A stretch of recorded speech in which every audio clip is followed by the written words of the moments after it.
My son hit me and I stayed quiet. The next morning I cooked a big feast. He smiled and said, "So you finally learned, Dad," until he saw who was sitting at the table.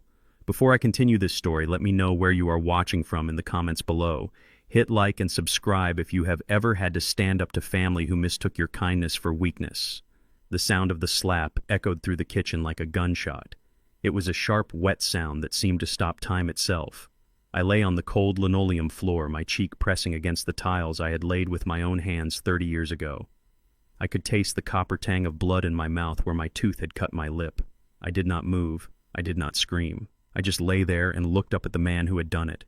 My son Julian stood over me. His chest was heaving. His expensive suit was rumpled, and his eyes were wild with a mixture of rage and panic. He looked like a stranger. The little boy I had taught to ride a bike, the teenager I had bailed out of trouble more times than I could count, was gone. In his place was a desperate man who owed money to dangerous people. "Sign the paper, old man," Julian screamed. He kicked the leg of the kitchen table, sending the salt shaker clattering to the floor. "Sign the guarantee. It is $500,000. You have the equity. I know you have it." I slowly pushed myself up to a sitting position. My joints ached. I am 73 years old. My bones are not what they used to be, but my mind is sharper than a razor blade. I wiped the blood from my lip with the back of my hand. "I said no, Julian." I said, my voice low and steady. "I will not sign. I will not let you gamble away this house." Julian raised his hand again, but he did not strike. He paced the small kitchen like a caged animal. "It is not gambling," he shouted. "It is an investment. I just need liquidity. Why are you so selfish? Why do you want to see me fail?" I looked past him to the doorway. Sarah, my daughter-in-law, was standing there, leaning against the frame with a glass of wine in her hand. She watched me sitting on the floor with a look of pure disdain. She did not rush to help me. She did not scold her husband for striking his elderly father. She smiled. A cold, cruel smile that did not reach her eyes. "Hit him again, baby," she said, taking a sip of her wine. "The old man is senile. He needs to be taught a lesson. He thinks he is still the boss. He forgets he is just a guest in our future house." Her words cut deeper than the slap. Our future house. They had already buried me in their minds.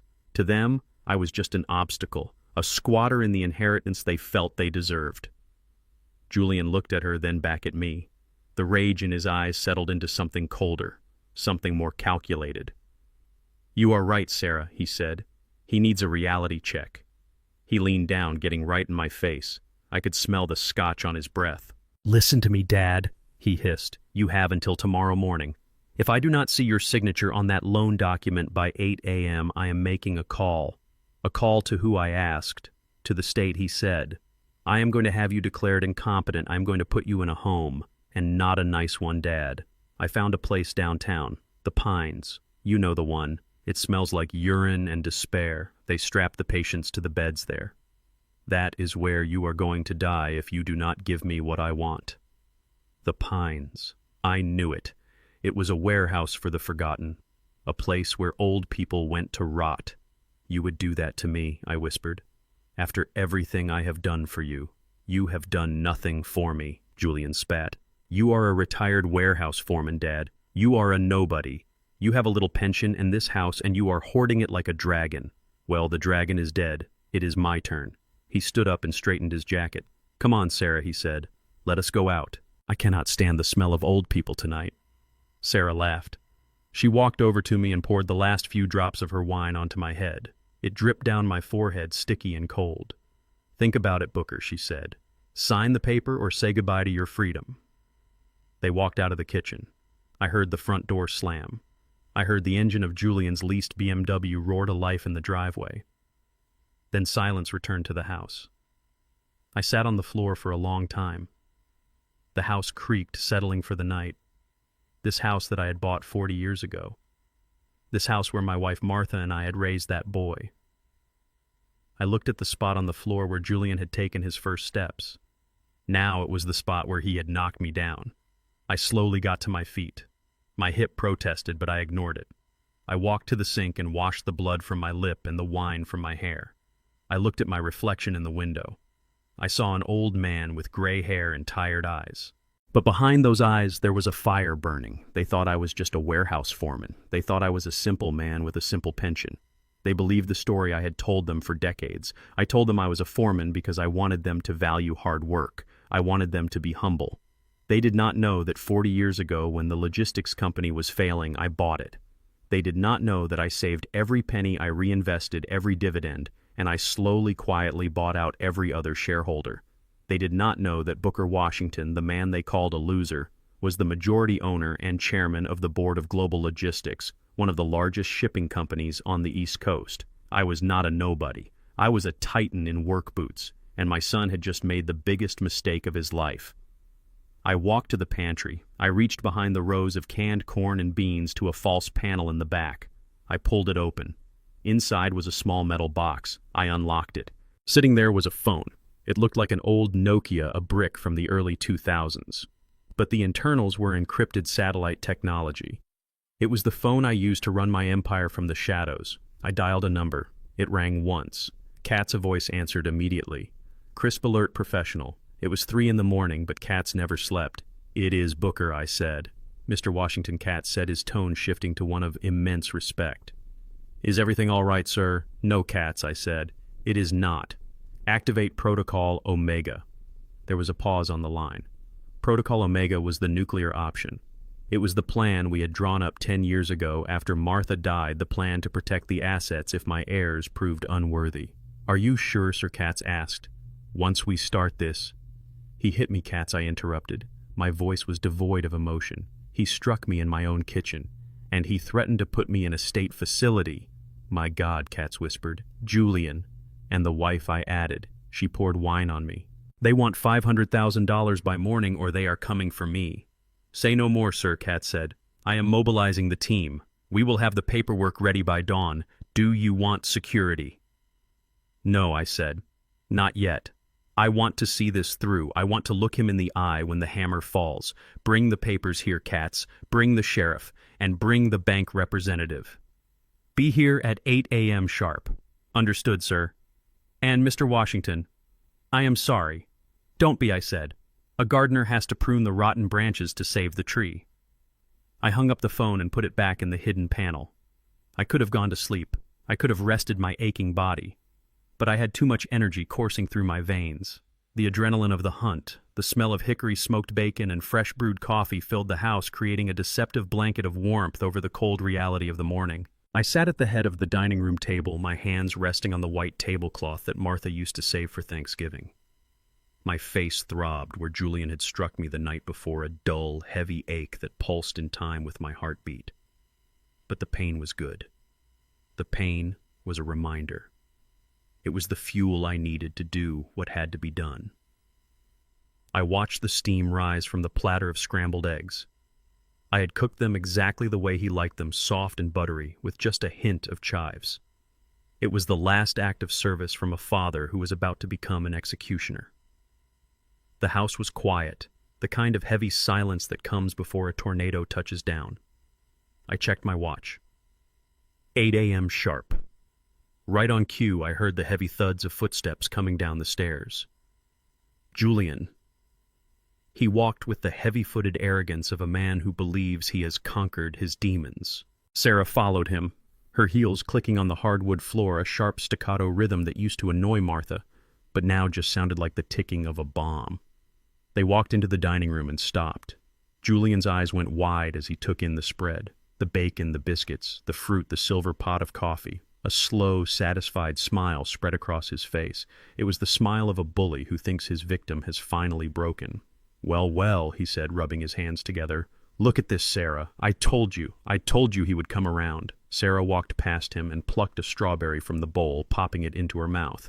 "He finally learned his place," she mumbled, chewing loudly. "It is about time." Julian pulled out his chair and sat down. He didn't look at my bruised cheek. He didn't look at my swollen lip. He only looked at the food and the victory it represented. He piled his plate high, his movements greedy and fast. "This is good, Dad," he said, his mouth full of eggs. "This is smart. You realize that fighting me was useless. You realize that the Pines is a cold, dark place for an old man to die." I didn't say a word. I just sipped my coffee, black and bitter. "So," he continued, pouring himself a cup of coffee, "where are the papers? Did you sign the guarantee? My lawyer said he could have the funds released by noon if we get the notary stamp this morning. He looked around the room expecting to see a document on the table. I took a slow breath. The air in the room felt thin electric. I did not sign the guarantee, Julian. I said, my voice low and steady. Julian stopped chewing. He dropped his fork. It clattered against the fine china. The smile vanished, replaced instantly by that flash of violent temper that had put me on the floor the night before. "What did you say?" he whispered. I said I did not sign it. I repeated. He stood up so fast his chair tipped over backward, crashing onto the floor. Sarah froze her coffee cup halfway to her lips. "You are playing games with me," Julian shouted, his face turning a dangerous shade of red. "After last night, after I showed you what happens when you say no. You want me to hurt you again, old man. You want me to put you in the hospital before I put you in the home." I remained seated. I didn't flinch. I didn't cower. "I don't want you to do anything, Julian," I said. "I want you to meet my guests." "Guests?" he spat, looking around the empty room. "What guests? You are senile. There is nobody here." I pointed a shaking finger toward the living room archway, which was obscured by the high-backed chairs at the far end of the table. "They are right there," I said. Julian turned. Sarah turned. Two men stood up from the chairs where they had been sitting, silently waiting. One was Sheriff Miller, a man I had known for 30 years, a man who respected the law and the people who built this town.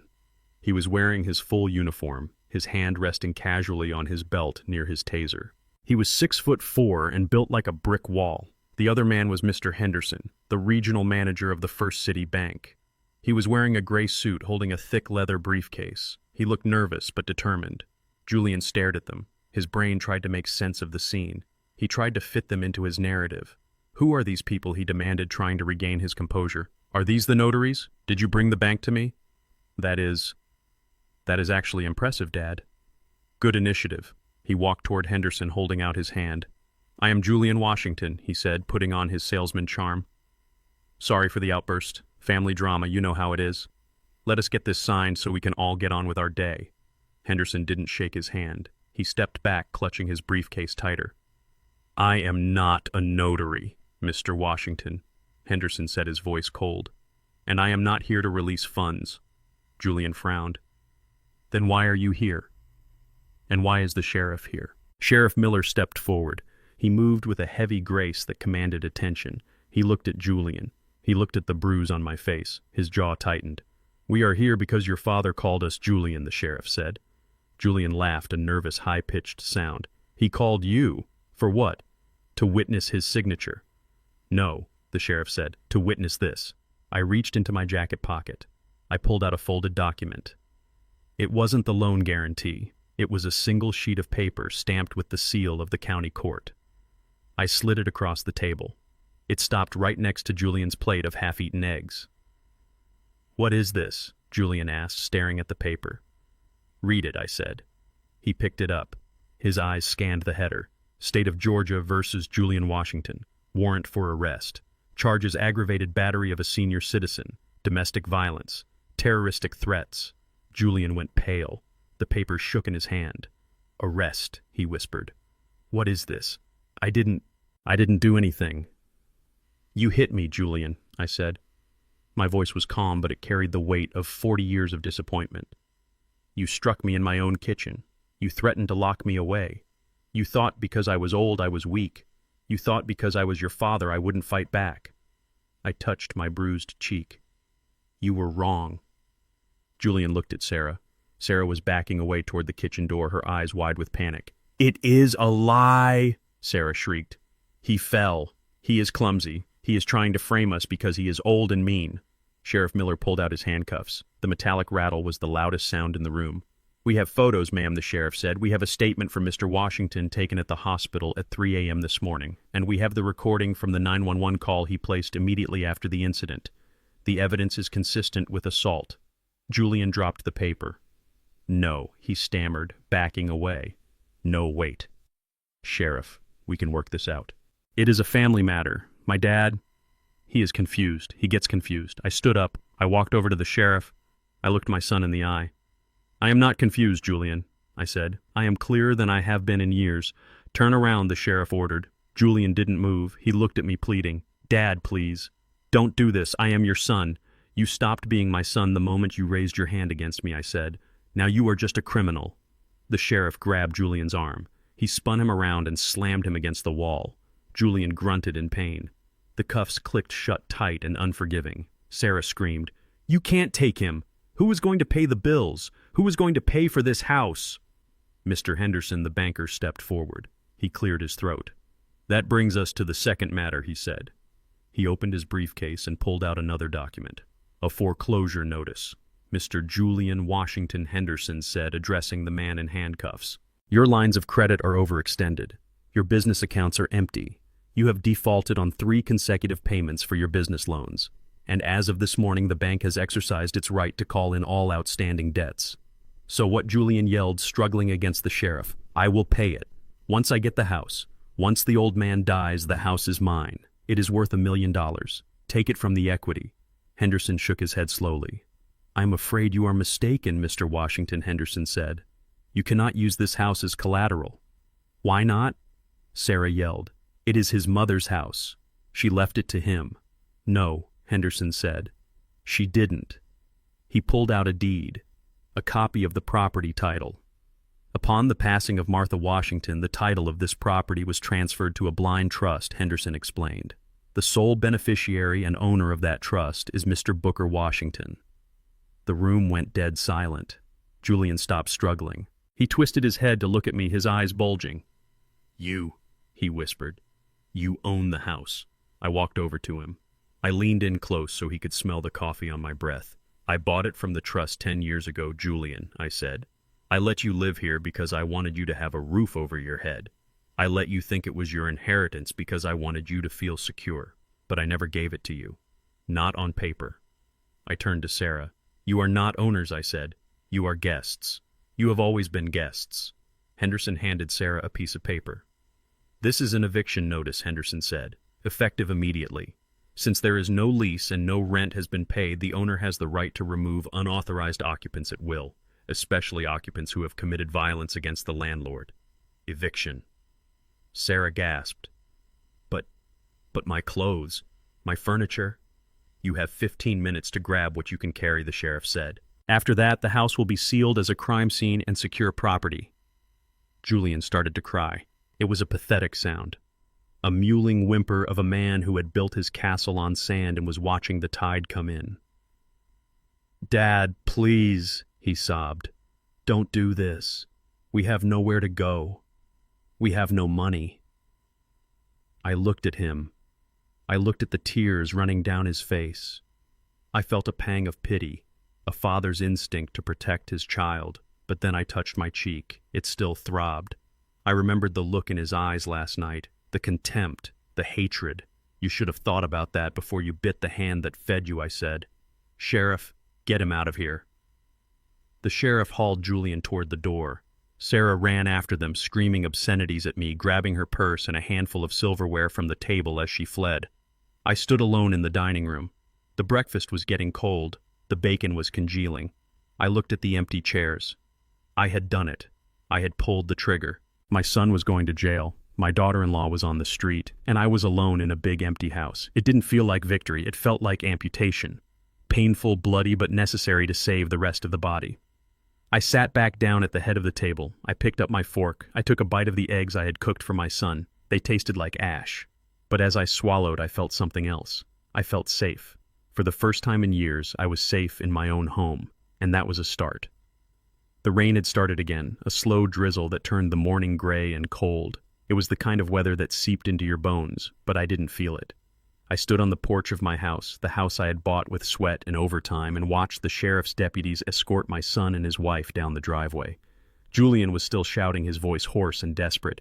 He was wearing his pajama bottoms and a t-shirt, his feet bare on the wet pavement.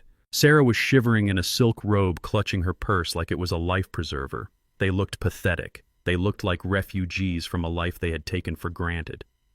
Across the street, Mrs. Higgins was standing on her lawn with her phone out filming. The mailman had stopped his truck to watch. The whole neighborhood was witnessing the fall of the Washington dynasty, or at least the version of it Julian had tried to build on lies. You can't do this, Dad, Julian screamed, turning back to face me. This is Mom's house. She left it to me. I saw the will. I leaned against the porch railing. I looked down at him. He still didn't get it. He still thought this was about inheritance. He still thought he was entitled to the roof over his head just because he shared my DNA. Your mother loved you, Julian, I said, my voice carrying over the sound of the rain. She loved you so much she wanted to protect you from yourself. I reached into my pocket and pulled out a copy of the deed transfer. I didn't throw it at him. I held it up. Martha didn't leave you the house, I said. She left it to a trust designed to keep you from gambling it away. And 5 years ago, when your debt started piling up, when you started asking about reverse mortgages, I bought it from the trust. Julian stopped struggling against the handcuffs. He stared at me. You bought it, he whispered. I paid market value, I said. Every cent went into an account for your future children if you ever grow up enough to have them. But the deed is in my name. Booker Washington. Not Julian, not Sarah, me. He shook his head, denial warring with reality in his eyes. No, he said. No, that's a lie. You're just a warehouse worker. You don't have that kind of money. I laughed. It was a short, sharp sound. I own the warehouse, Julian, I said. I have owned it for 40 years. The color drained from his face. He looked at Sarah. She looked back at him, her eyes wide with horror. They were realizing finally that they had been playing a game they didn't understand against an opponent they had vastly underestimated. You lied to us, Sarah shrieked. You pretended to be poor. You tricked us. I didn't trick you, I said. I just didn't tell you everything. I wanted to see who you were when you thought there was nothing to gain. And I saw. I saw exactly who you are. You are evil, Julian yelled, straining against the sheriff's grip. You are a cruel, vindictive old man. I will sue you. I will take everything. I will leave you rotting in the street. I looked at him. I looked at the son who had raised a hand to me. I looked at the boy I had carried on my shoulders, the man I had bailed out of jail, the person I had loved more than my own life. And I realized that love isn't enough. Sometimes love is the problem. I had loved him too much to let him fail. I had cushioned every fall. I had paid every debt. I had created a monster who thought the world owed him a living. Today the cushioning was gone. I turned to the sheriff. Get them off my property, I said. The deputies shoved them toward the patrol car. Julian was still screaming, cursing my name, promising revenge. Sarah was crying about her shoes. I watched them go. I felt a heavy stone in my chest, a grief that was deeper than anger. It was the grief of a father who has to break his own child's leg to stop him from running off a cliff. I looked down at the porch. There was one thing left. Julian's suitcase. The fancy leather one he used for his business trips that were really gambling junkets to Atlantic City. He had packed it last night, ready to throw me out. I picked it up. It was empty, just like his threats, just like his promises. I walked to the edge of the steps. Julian. I called out. He looked back from the back of the police car. I threw the suitcase. It tumbled through the air end over end and landed in a puddle at the end of the driveway. It splashed mud onto his bare feet. You forgot something I said. He stared at the bag. He stared at me. You are a monster, he screamed. I am not a monster. I said, my voice soft but steel hard. I am a father, and I am teaching you the lesson I forgot to teach you 30 years ago. I pointed a finger at him. No one hits me, I said. No one, not even you. The sheriff slammed the car door. The engine roared. The lights flashed. I watched them drive away. I watched the neighbors turn off their phones and go back inside. I was alone on the porch. The rain was getting heavier. I turned and walked back into the house. My house. It was quiet. The breakfast was cold on the table. The coffee was stale. I sat down at the head of the table. I looked at the empty chair where Julian had sat. I picked up my fork. I took a bite of the eggs. They were cold, but they tasted like freedom. I had fired the first shot, but the war wasn't over. Julian was desperate. He was broke, and he was angry. He wouldn't stop, but neither would I. I pulled out my phone. I dialed Katz. It is done, I said. What now? Katz asked. Now we wait, I said. He will try something. He will try to hurt me. Let him try. I hung up. I looked at the picture of Martha on the sideboard. I am sorry, Marty. I whispered. But I have to save him, even if I have to destroy him first. I stood up. I started to clear the table. The dishes needed washing, the house needed cleaning, and my life needed to be reclaimed, one plate at a time. The rain that had been threatening all morning finally let loose, turning the city of Atlanta into a gray, dripping watercolor. Julian drove his leased BMW in circles around the downtown area, his wipers slapping a frantic rhythm against the windshield. Sarah sat in the passenger seat, her arms crossed tightly over her chest, her designer dress now looking ridiculous in the context of their homelessness. She was staring out the window at the blurred city lights, her face a mask of silent fury. "We have to stop, Julian," she said finally. "I need to use a bathroom. And I am hungry. We haven't eaten since before the police came."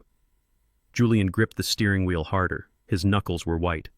"I know," he snapped. "I am looking for a hotel, but not the Ritz, Sarah. We have to be realistic." They pulled into the parking lot of a mid-range chain hotel near the airport. It wasn't the five-star luxury they were used to, but it had a roof and a bed.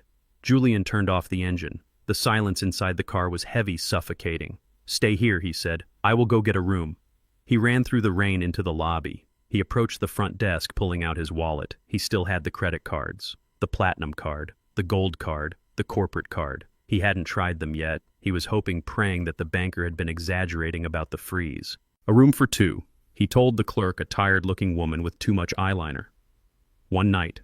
King bed. That will be $140 plus tax," she said. Julian handed her his platinum card. It was heavy metal, cool to the touch. It felt like power. She swiped it. She frowned. She swiped it again. "It is declined, sir," she said. Julian felt a cold sweat break out on his forehead. "Try it again," he said. "It must be a mistake. That card has a $50,000 limit." "It says pickup card, sir," she said. "Stolen or lost." Julian snatched the card back. "Try this one," he said, handing her the gold card. "Declined." "This one, the corporate card." "Declined. Account frozen."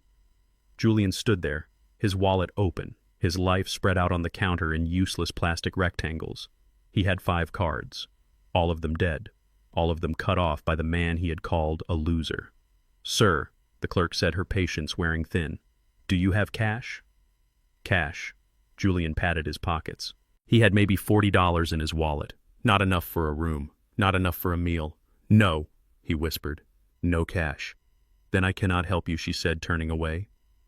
Julian walked back out to the car. The rain soaked his shirt, plastering it to his skin. He felt small, he felt naked. He got into the driver's seat and slammed the door. "Well," Sarah asked, "did you get the key?" Julian didn't answer.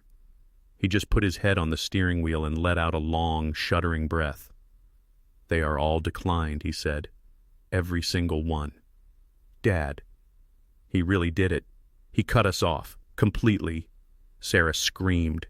It was a primal sound of frustration and rage. She started hitting the dashboard with her fists. "I hate him," she yelled. "I hate him. I hate him. I hate him. How can he do this to us? We are his family." "He doesn't care," Julian said, lifting his head. "He wants to punish us. He wants us to suffer." "So what do we do now?" Sarah demanded. "Where do we sleep, Julian?" "In the car. Like hobos." Julian looked at her, looked at. He saw the disgust in her eyes. He saw the blame. "We have no choice," he said. "We have $40, Sarah. That is gas money. Maybe a burger. We can't afford a room." Sarah looked at him like he was a stranger, like he was something she had stepped in. "You are pathetic," she hissed. "You promised me everything. You promised me the house, the money, the life. And now look at us, sleeping in a car in an airport parking lot. You are not a man, Julian. You are a joke." "I tried," Julian shouted back, his own anger flaring. "I tried to get the money, but he wouldn't sign." He fought back. Who knew the old man had so much fight in him? "You should have made him sign," she said. "You should have forced him. You were too weak." Julian started the car. He didn't want to hear it anymore. He drove out of the lot, aimlessly wandering the streets again. The gas gauge was hovering near empty. The rain was getting heavier. They ended up in a deserted parking lot behind an old strip mall. It was dark, quiet, and depressing. Julian reclined his seat, trying to find a comfortable position. Sarah curled up against the door, wrapping her coat around herself, shivering. "This is your fault," she whispered in the dark. "All of it. Julian didn't respond. He closed his eyes, but sleep wouldn't come. He kept seeing his father's face, the bruise on his cheek, the look of utter disappointment in his eyes. School is in session. That is what he had said. Julian shivered. It wasn't the cold. It was the realization that the lesson had just begun. He must have dozed off because the next thing he knew there were bright lights blinding him. He sat up, shielding his eyes. A truck had pulled up right in front of his car, blocking him in. It was a big black lifted pickup truck with dark tinted windows and a heavy steel grill guard. It looked like a battering ram. The headlights were high beams searing into Julian's retinas. "Who is that?" Sarah asked, waking up groggy and scared. "Is it the police?" "I don't know," Julian said. The driver's door of the truck opened. A man stepped out. He was huge. He wore a black leather jacket, jeans, and heavy boots. His head was shaved and he had a tattoo of a spiderweb on his neck. Julian recognized him. It was Marco, the enforcer for the loan shark Julian had borrowed the $500,000 from. The money he was supposed to pay back with the home equity loan he never got. "Oh God," Julian whispered. "Oh God, no." Marco walked up to the BMW. He didn't knock on the window. He kicked the door. "Open up," he shouted. Julian fumbled with the lock. He rolled down the window, just a crack. "Marco," he said, his voice trembling. "Hey man, good to see you." "Open the door," Marco said, "or I pull you out through the glass." Julian unlocked the door. He stepped out into the rain. "Where is my money?" Marco asked. He didn't shout. He didn't need to. His voice was low and dangerous, like a growling dog. I don't have it yet," Julian stammered. "There was a delay. My father, he is being difficult. But I will get it, Marco, I swear. Just give me a few more days." Marco laughed. A dry, humorless sound. "Days," he said. "You said today, Julian. You said the loan would be approved this morning. I checked. No loan, no money." He stepped closer. He poked Julian hard in the chest with a finger like a sausage. "My boss doesn't like delays," Marco said. "He gets anxious. And when he gets anxious, I get busy." "Please," Julian begged, backing up against the car. "I am good for it. You know I am. My father is rich. He owns half the city." "Your father cut you off," Marco said. "We heard. Word travels fast on the street, Julian. The old man kicked you out. You are broke. You are homeless. You are nobody." Julian felt his knees shaking. How did they know? How did everyone know? "That doesn't matter," he said, desperate. "He will come around. He loves me. I need to convince him." "How?" Marco asked. "You going to ask him nicely? You going to bake him a cake?" He grabbed Julian by the lapels of his ruined suit jacket and slammed him against the car. Sarah screamed from inside. "Listen to me, little man," Marco hissed, his face inches from Julian's. "You have 24 hours, one day. If I don't have $500,000 in cash by midnight tomorrow..." He reached into his jacket. He pulled out a knife. A long, serrated hunting knife. He didn't point it at Julian. He dragged the tip along the paint of the BMW, creating a long, screeching scratch. "This car is leased," Marco said. "But your skin isn't. If your daddy doesn't sign," Marco said, leaning in close, "if he doesn't give you the money, then you are going to pay." With what Julian whispered, tears mixing with the rain on his face. "With blood," Marco said. "Yours, or maybe hers." He looked through the window at Sarah. She was huddled in the seat, terrified. "She is pretty," Marco said. "It would be a shame if she had an accident." "Leave her out of this," Julian pleaded. "It is my debt. It is your problem," Marco said. "Fix it, or I will fix you." He let go of Julian. He shoved him back. "Midnight tomorrow," Marco said. "Do not make me come find you again." He walked back to his truck. He climbed in. He revved the engine, a roar that shook the pavement. He backed up and drove away, disappearing into the night. Julian stood in the rain, leaning against his scratched car. He was shaking uncontrollably. He was going to be sick. $500,000. In 24 hours. He had no way to get it. No banks, no friends, no father. He got back into the car. He was soaked to the bone. Sarah was staring at him. Her eyes were wide with a new kind of fear. Not the fear of poverty, the fear of death. "Who was that?" she whispered. "A friend," Julian lied. "Just a misunderstanding. You owe him money," she said. "A lot of money." "I will fix it," Julian said. "I will fix it." "How?" she asked. "You have nothing." "I have a plan," Julian said. A dark, desperate plan forming in his mind. "We can't make him sign," he said, staring out at the rain. "He is too stubborn. He is too strong." "So what do we do?" Sarah asked. We take him out of the equation, Julian said. What do you mean? If he is incompetent, Julian whispered. If he is crazy, if he is a danger to himself, then I get power of attorney. I get control of the estate. I get the money. But he isn't crazy, Sarah said. He is smarter than both of us. It doesn't matter what he is, Julian said, turning to her, his eyes hard and cold. It matters what people think he is. He looked at the bruise on his arm where the sheriff had grabbed him. It was purple and ugly. He attacked me, Julian said. He attacked his own son. In a fit of rage, dementia, paranoia. He didn't attack you, Sarah said. You attacked him. Who is going to know? Julian asked. It is his word against ours. And look at me. I am bruised. I am battered. He touched his face where I had slapped him days ago. I am going to destroy him, Sarah Julian said. I am going to put him away. I am going to lock him in a padded room until he signs whatever I put in front of him. He started the car. Where are we going? Sarah asked. To find a doctor, Julian said. A doctor who needs money as bad as we do. He drove out of the lot.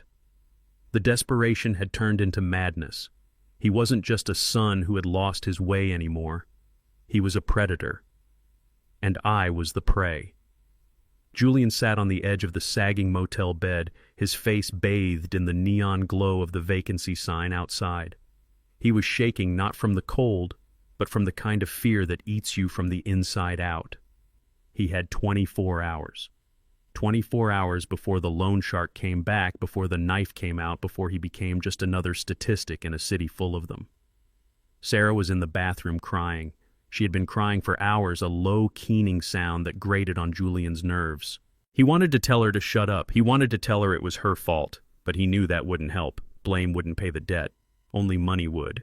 And the only money he could access was locked away in his father's house. He looked at his arm. There was a large purple bruise blooming on his bicep where the sheriff had grabbed him. It was ugly. It was painful. And suddenly it was useful.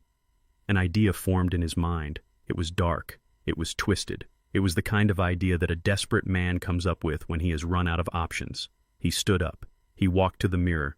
He looked at his reflection. He looked like a victim. His clothes were rumpled. His eyes were red.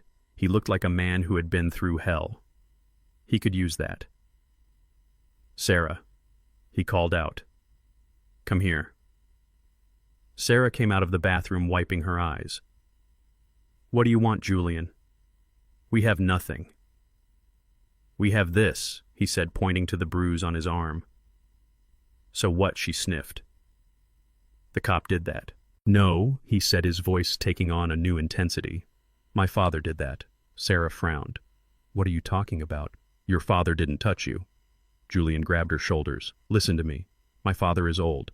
He is confused. He has been acting strange lately, right? Forgetting things. Getting angry. He hasn't. Sarah said. He cooked us breakfast. He cooked us breakfast because he thinks it is 1985, Julian said. He is living in the past. He is senile, Sarah. He has dementia. And last night he attacked me. He stared into her eyes, willing her to understand. He attacked me in a fit of rage, he continued. He thought I was an intruder. He grabbed me. He hit me. That is why we left. We were scared for our safety. Sarah's eyes widened. She was starting to get it. If he is dangerous, she whispered, then he can't live alone. Exactly, Julian said. If he is a danger to himself and others, the state has to step in. They have to appoint a guardian. And the guardian controls the assets, she finished. A slow smile spread across her face. It was the same cruel smile she had worn in the kitchen. We can get power of attorney, she said. We can get the house back. We can get the money. We can save our lives, Julian said. But we need proof, she said. The police. They saw you getting arrested. They know the truth. The police saw a family dispute, Julian said. They didn't see what happened before they got there. They didn't see the assault. And they aren't doctors. We just need to sell the story. We need to be the victims. He picked up the phone. Who are you calling? Sarah asked. Adult Protective Services, Julian said. He dialed the number. He put on his best voice. The voice of a concerned, grieving son. Hello, he said when the operator answered. I need to report a case of elder abuse. No, not against the elder. By the elder. My father... He is having a psychotic break. He attacked me. I am terrified he is going to hurt himself. Please, you have to help us. He gave them the address. He gave them the details. He painted a picture of a violent, deranged old man living alone in a big house with weapons. When he hung up, he looked at Sarah. Pack your things, he said. We are going back to the house. Why, she asked. Because when the social workers get there, Julian said we need to be there to let them in. We need to be the ones telling the story. They drove back to the house in silence. The rain had stopped, leaving the streets slick and black. They parked down the street so I wouldn't see them. They waited. An hour later, a white sedan pulled up to my driveway. 2 people got out. A woman with a clipboard and a man who looked like he used to be a linebacker. They wore badges on lanyards, APS. Julian and Sarah got out of their car. They ran up the driveway looking disheveled and frantic. Officer Julian shouted, waving his arms. Officer, thank God you are here. The social workers turned. Who are you? The woman asked. I am Julian Washington. He gasped out of breath. I am the one who called. That is my father inside. Please be careful. He is armed. He has a knife. A knife? The man asked, his hand going to his radio. You didn't mention a knife on the phone. He grabbed it after he hit me. Julian lied, showing them the bruise on his arm. Look, he did this. He was screaming about demons, about intruders. He didn't even recognize me. Sarah chimed in, tears streaming down her face. It was valid fear this time, fear that their plan wouldn't work. He threw us out, she sobbed. In the rain. We didn't have anywhere to go. We slept in the car. We just want to help him. We just want him to be safe. The woman looked at them. She saw the bruise. She saw the tears. She saw a nice young couple terrified for their aging father. It fit the profile. Dementia often turns violent in the late stages. Stay back, she told them. We will handle this. She walked up to my front door. She knocked. Mr. Washington, she called out. This is Adult Protective Services. We need to check on you. I was inside, sitting in my chair, reading a book. I heard the knock. I heard the voice. I knew what it was. I knew Julian wouldn't give up. I knew he would try something desperate. I stood up. I walked to the door. I opened it. The social worker looked surprised. She expected a raving lunatic. She saw an old man in a cardigan holding a book. Mr. Washington, she asked. I am Booker Washington, I said calmly. Can I help you? Sir, we have received a report that you may be a danger to yourself, she said, that you assaulted your son. I looked past her. I saw Julian and Sarah standing by the white sedan. Julian was holding his arm, wincing in fake pain. Sarah was clinging to him. They were putting on a show, a performance for my life. I didn't assault anyone, ma'am, I said. My son is a liar. He is in debt. He is trying to take my house. The social worker looked at me. She looked at Julian. Sir, she said gently. Do you know what year it is? It is 2023, I said. Do you know who the president is? I answered her. I answered every question. I was lucid. I was calm. But then Julian shouted from the driveway. Ask him about the people in the walls, Dad. Tell them about the people in the walls. Tell them about the voices. I stared at him. He was improvising. He was trying to plant seeds of madness. I don't hear voices, Julian, I called back. The only voice I hear is yours lying to these good people. He is doing it again, Sarah screamed. He is getting agitated. Watch out, he has a knife in his pocket. The male social worker stepped forward. Sir, please keep your hands where we can see them. I held up my empty hands. I don't have a knife. He hid it, Julian yelled. Check the kitchen. Check the floor. He tried to stab me. The woman looked at her partner. We need to investigate, she said. If there is an allegation of violence, we need to take him in for evaluation, the man said. Just to be safe. Emergency hold. 72 hours. No, I said. You can't do that. This is my home. Sir, the woman said, stepping into the doorway, it is for your own protection. If you are having an episode... I am not having an episode, I said, my voice rising. I am being framed. Can't you see that? He is getting aggressive, Julian shouted. Grab him. The man reached for my arm. Don't touch me, I warned. Sir, please comply. They grabbed me. They pulled me out of my own house. I looked at Julian. He was smiling, a small hidden smile. He thought he had won. He thought he had played the system. He thought that once I was in the psych ward, he could get the power of attorney. He could get the house. He could get the money. He watched them lead me to the car. I didn't fight. I knew that fighting would only prove his point. I let them put me in the back seat. I looked out the window. Julian and Sarah were walking up the driveway. They were walking toward my front door. They were going to break in. They were going to look for the money. I closed my eyes. Go ahead, Julian, I thought. Go inside. Look for the treasure. You won't find gold. You will find the truth. And the truth is going to hurt a lot more than a broken arm.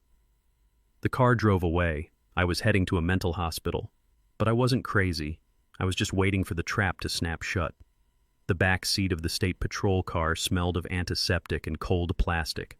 I sat there, my hands resting on my knees, watching the familiar streets of my neighborhood blur past the window. I wasn't handcuffed, but I was a prisoner all the same. A prisoner of a lie my own son had spun. I didn't say a word to the officers. I didn't plead my case. I knew that in this moment, silence was my only shield. Anything I said would just be another line in the report, another proof of my agitation. We pulled up to the emergency entrance of County General. It wasn't the Pines, thank God, but it was still a holding pen for the broken and the discarded. I was escorted inside past the weeping mothers and the bleeding drunks to a secure room in the psychiatric wing. The walls were painted a calming, lifeless beige. The bed was bolted to the floor. "Wait here, Mr. Washington," the nurse said, her voice dripping with professional pity. "The doctor will be in shortly to evaluate you." She closed the door. I heard the lock click. I sat on the edge of the bed. I closed my eyes and pictured Julian. He would be at the house by now. He and Sarah would be tearing through my study, overturning drawers, ripping paintings off the walls. They were looking for the money. They were looking for the deeds. They were looking for the keys to the kingdom they thought they had just conquered. I imagined the look on Julian's face when he realized the drawers were empty. I imagined Sarah's screech when she found nothing but old tax returns and dust. The door opened. I opened my eyes expecting a young resident with a clipboard and a list of condescending questions. Instead, Dr. Theodore Vance walked in. Teddy Vance was 70 years old with a shock of white hair and a smile that could disarm a bomb. He was the chief of psychiatry at County General. He was also the man who had taught me how to play the Sicilian defense 40 years ago in a park in downtown Atlanta. "Booker," Teddy said, closing the door behind him and locking it, "I see you've gotten yourself into a bit of a pickle." "You could say that, Teddy," I said, a slow smile spreading across my face. "My son seems to think I've lost my marbles." Teddy chuckled. He didn't pull out a stethoscope. He didn't shine a light in my eyes. He walked over to a small cabinet in the corner, unlocked it, and pulled out a thermos and 2 ceramic cups. "Earl Grey?" he asked. "Black," I said, "like my mood." He poured the tea. He pulled a chair up to the bed and sat down. "So," Teddy said, handing me a cup, "tell me about this psychotic break you're supposed to be having. According to the report from APS, you assaulted your son, threatened him with a knife, and claimed to hear voices in the walls." "Julian has a vivid imagination," I said, taking a sip of the tea. It was hot and strong. "He needed a reason to get me out of the house. He owes money, Teddy. Bad money. He thinks if he can declare me incompetent, he can access the trust." "Ah," Teddy said, nodding. "The classic King Lear maneuver. Unoriginal but effective if you don't know the players." "He doesn't know the players," I said. "He thinks I'm just a retired foreman." Teddy raised an eyebrow. "He still doesn't know." "He sees what he wants to see," I said. "He sees a checkbook, not a father." Teddy took a sip of his tea. "Well, legally, I have to hold you for 72 hours for observation. That's the protocol." "I know," I said. "That gives him 3 days. 3 days to tear my house apart, 3 days to think he's won." "And what happens after 3 days?" Teddy asked. "After 3 days," I said, "you sign a paper saying I am of sound mind and body, you release me, and I go home." "And Julian will have found the safe by then," I said. Teddy smiled. "The decoy safe." "The decoy safe," I confirmed. "The one in the floor of the closet, the one he thinks holds the millions." "What's in it?" "A lesson," I said. I reached into my pocket. I still had my phone. The social workers hadn't taken it because I had hidden it in my sock. "I need to send a text," I said. "Go ahead," Teddy said. "I'm just observing your motor skills." I pulled out the phone. I dialed Julian's number. I knew he wouldn't answer. He was too busy looting my life. But he would see the message. I typed slowly, my thumbs pressing hard on the keys. To Julian, I know you are in the house. I know you are looking for the money. You won't find it in the bank accounts. I moved it. It is in the floor safe in the master closet. I paused. I wanted him to feel the thrill. I wanted him to feel the victory before I snatched it away. The code I typed is the date you decided to become a man. The date you hit your father, 09/24. But Julian, be careful what you wish for. Sometimes the treasure chest is just a coffin for your dreams. I hit send. Done, Teddy asked. Done, I said. Good, Teddy said. Now about that Sicilian defense. I've been working on a counter-strategy for your night sacrifice. We spent the next hour playing mental chess, two old men drinking tea in a locked room while the world outside burned. Meanwhile, across town, Julian was standing in my bedroom. He was sweating. He had torn the room apart. The mattress was overturned. The drawers were pulled out. Clothes were scattered everywhere. Sarah was sitting on the floor, surrounded by my shoeboxes, looking for cash hidden in the toes. "There's nothing here," she screamed. "He hid it. He knew we were coming. He didn't know," Julian yelled back. "He's crazy. He probably buried it in the yard." His phone buzzed. He pulled it out. He saw my name. He froze. "It's him," he whispered. "Who?" Sarah asked. "Dad." He opened the message. He read it. His eyes went wide. "The floor safe," he breathed. "In the closet." He ran to the closet. He pushed aside the hanging coats. He got down on his hands and knees. He felt around the floorboards. There it was, a loose panel. He pried it up. Underneath was a steel safe, heavy, solid. "Sarah," he shouted. "I found it. I found it." Sarah ran in. She fell to her knees beside him. "Open it. Open it." Julian looked at the keypad. The date he hit me. He hesitated. For a split second, shame washed over him. He remembered the sound of the slap. He remembered me falling. But then he thought about the loan shark. He thought about the knife. He typed in the numbers. 0, 9, 2, 4, beep, click. The green light flashed. The handle turned. Julian pulled the door open. He expected stacks of cash. He expected gold bars. He expected salvation. He reached inside. "It's deep," he said. "It's..." His hand touched something. Not paper, not metal, leather. He pulled it out. It was a book, an old worn diary. "What is this?" Sarah asked, grabbing his arm. "Where is the money?" "I don't know," Julian said frantically, feeling inside the safe again. "It's empty. There's nothing else." He opened the book. The first page was written in a handwriting he recognized instantly. It was his mother's, Martha's. "To my son Julian," the entry read, "if you are reading this, it means your father is gone, or worse, it means you have betrayed him." Julian's hands started to shake. "We built this life for you," the diary continued. "We worked, we saved, we sacrificed. But I always feared that we gave you too much. I feared that you didn't understand the value of the sweat that paid for your shoes. This safe was meant for your inheritance. But your father and I made a pact. If you ever raised a hand against us, if you ever chose greed over family, the money would vanish. The money isn't here, Julian. It never was. The real fortune is in the work. And if you are reading this because you forced your father out of his own home, then you have inherited exactly what you deserve. Nothing." Julian stared at the page. The words blurred. "Nothing," Sarah shrieked. "What do you mean, nothing?" "Where is the money, Julian? You said he was rich." "He is," Julian whispered. "But he moved it. He knew." He threw the diary across the room. It hit the wall and slid to the floor, landing open like a dead bird. "He played us," Julian said, his voice rising to a scream. "He played us from the psych ward." He stood up. He kicked the safe door. He kicked the wall. "I'm going to kill him," he roared. "I'm going to go to that hospital and I'm going to squeeze the money out of him." "No, you're not," Sarah yelled. "You're going to fix this. The loan shark is coming. Julian, midnight. We have 4 hours."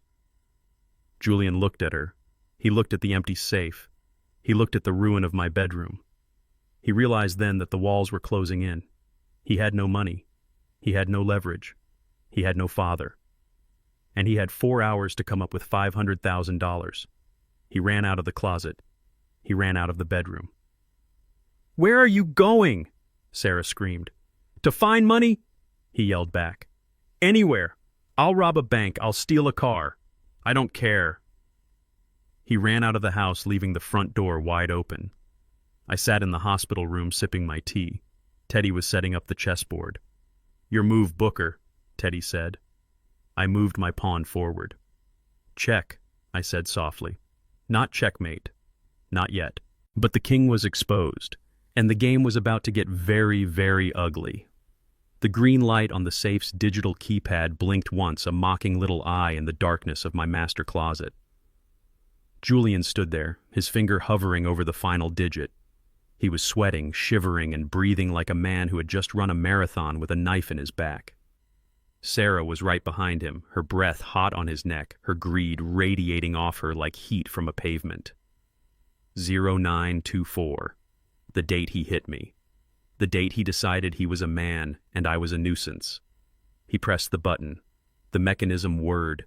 It was a heavy, expensive sound, the sound of steel tumblers falling into place. The handle turned.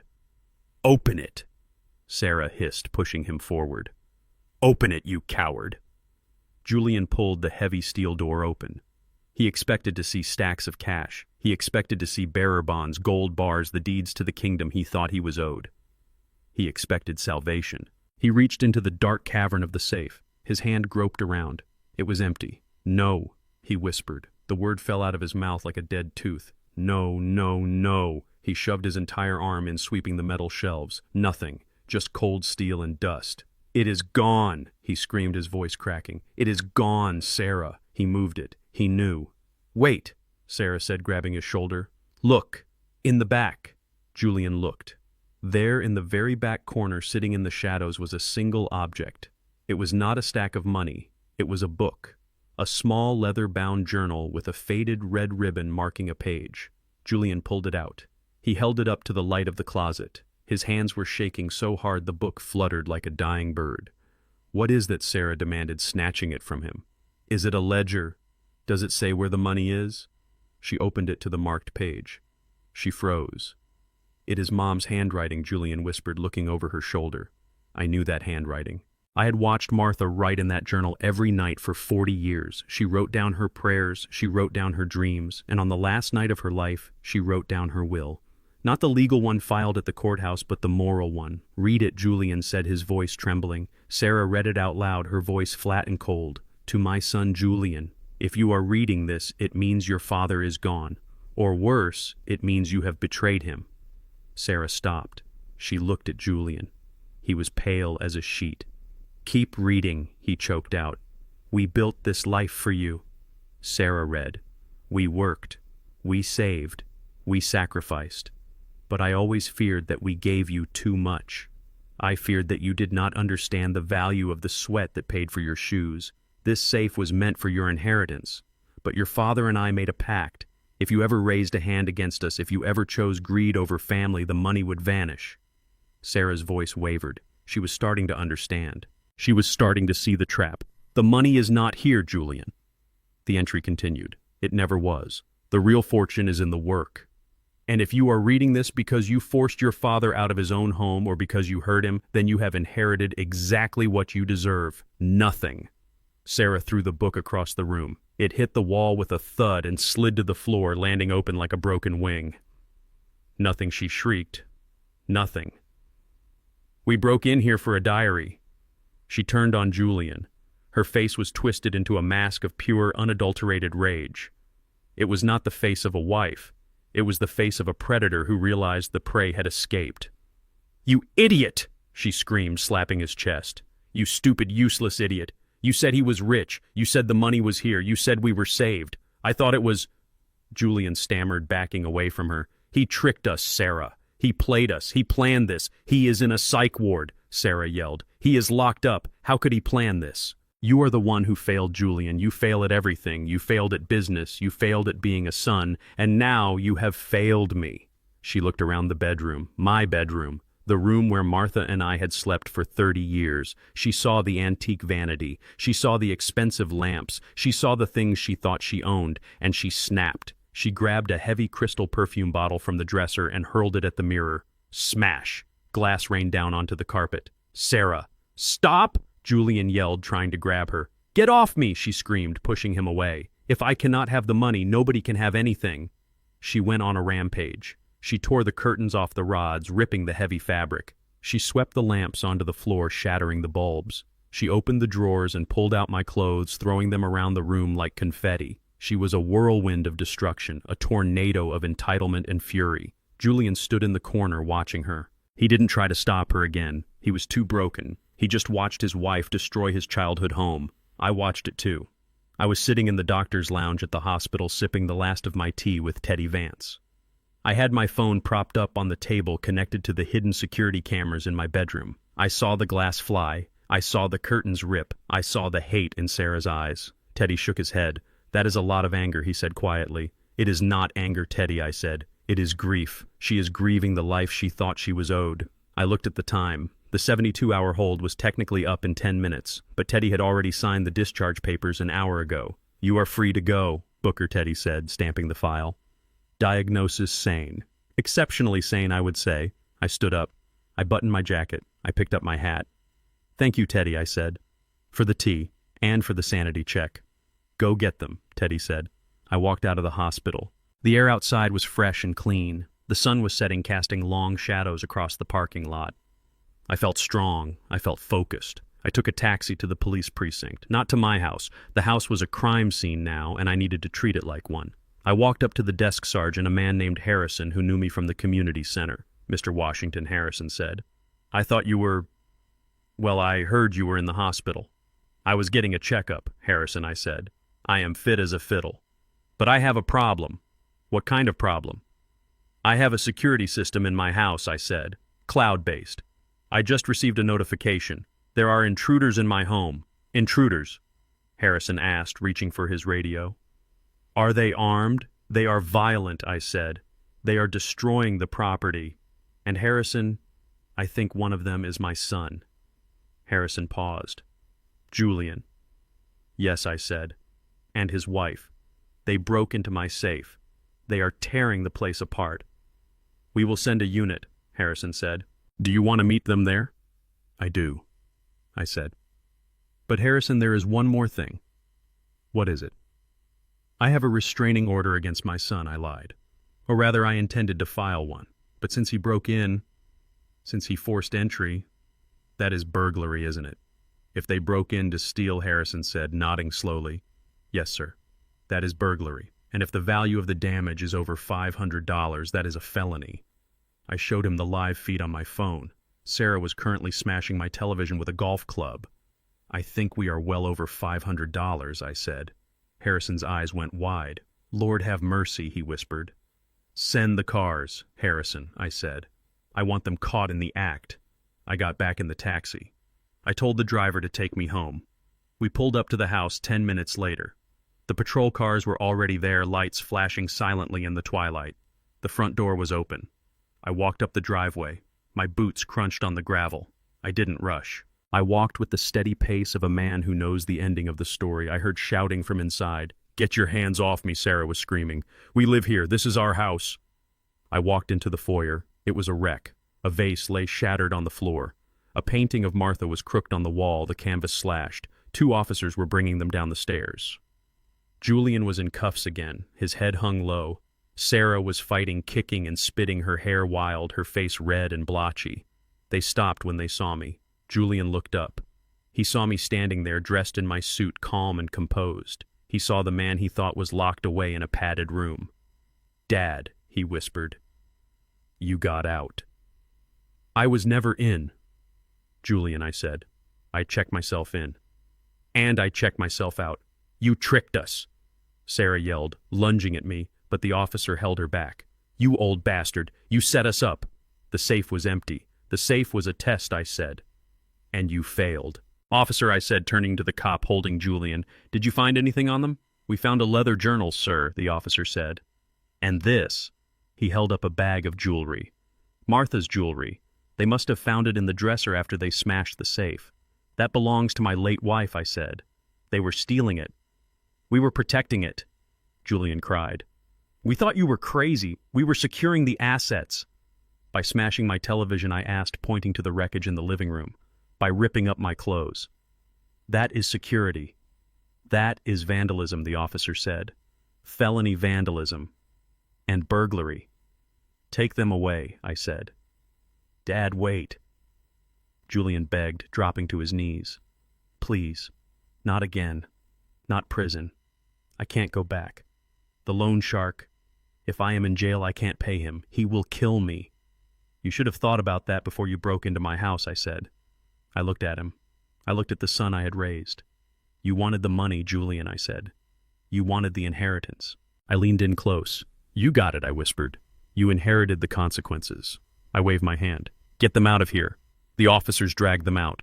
Sarah was still screaming threats, but Julian was silent. He was looking at me with eyes that were dead. He knew. He finally knew. The game was over. I stood in the ruin of my home. I looked at the broken glass. I looked at the slashed painting. It hurt. It hurt to see my life trashed by the people I loved, but the house could be fixed. Things could be replaced. The rot was gone. I walked over to the corner where the diary lay on the floor. I picked it up. I smoothed the pages. I am sorry, Martha, I whispered. They didn't listen.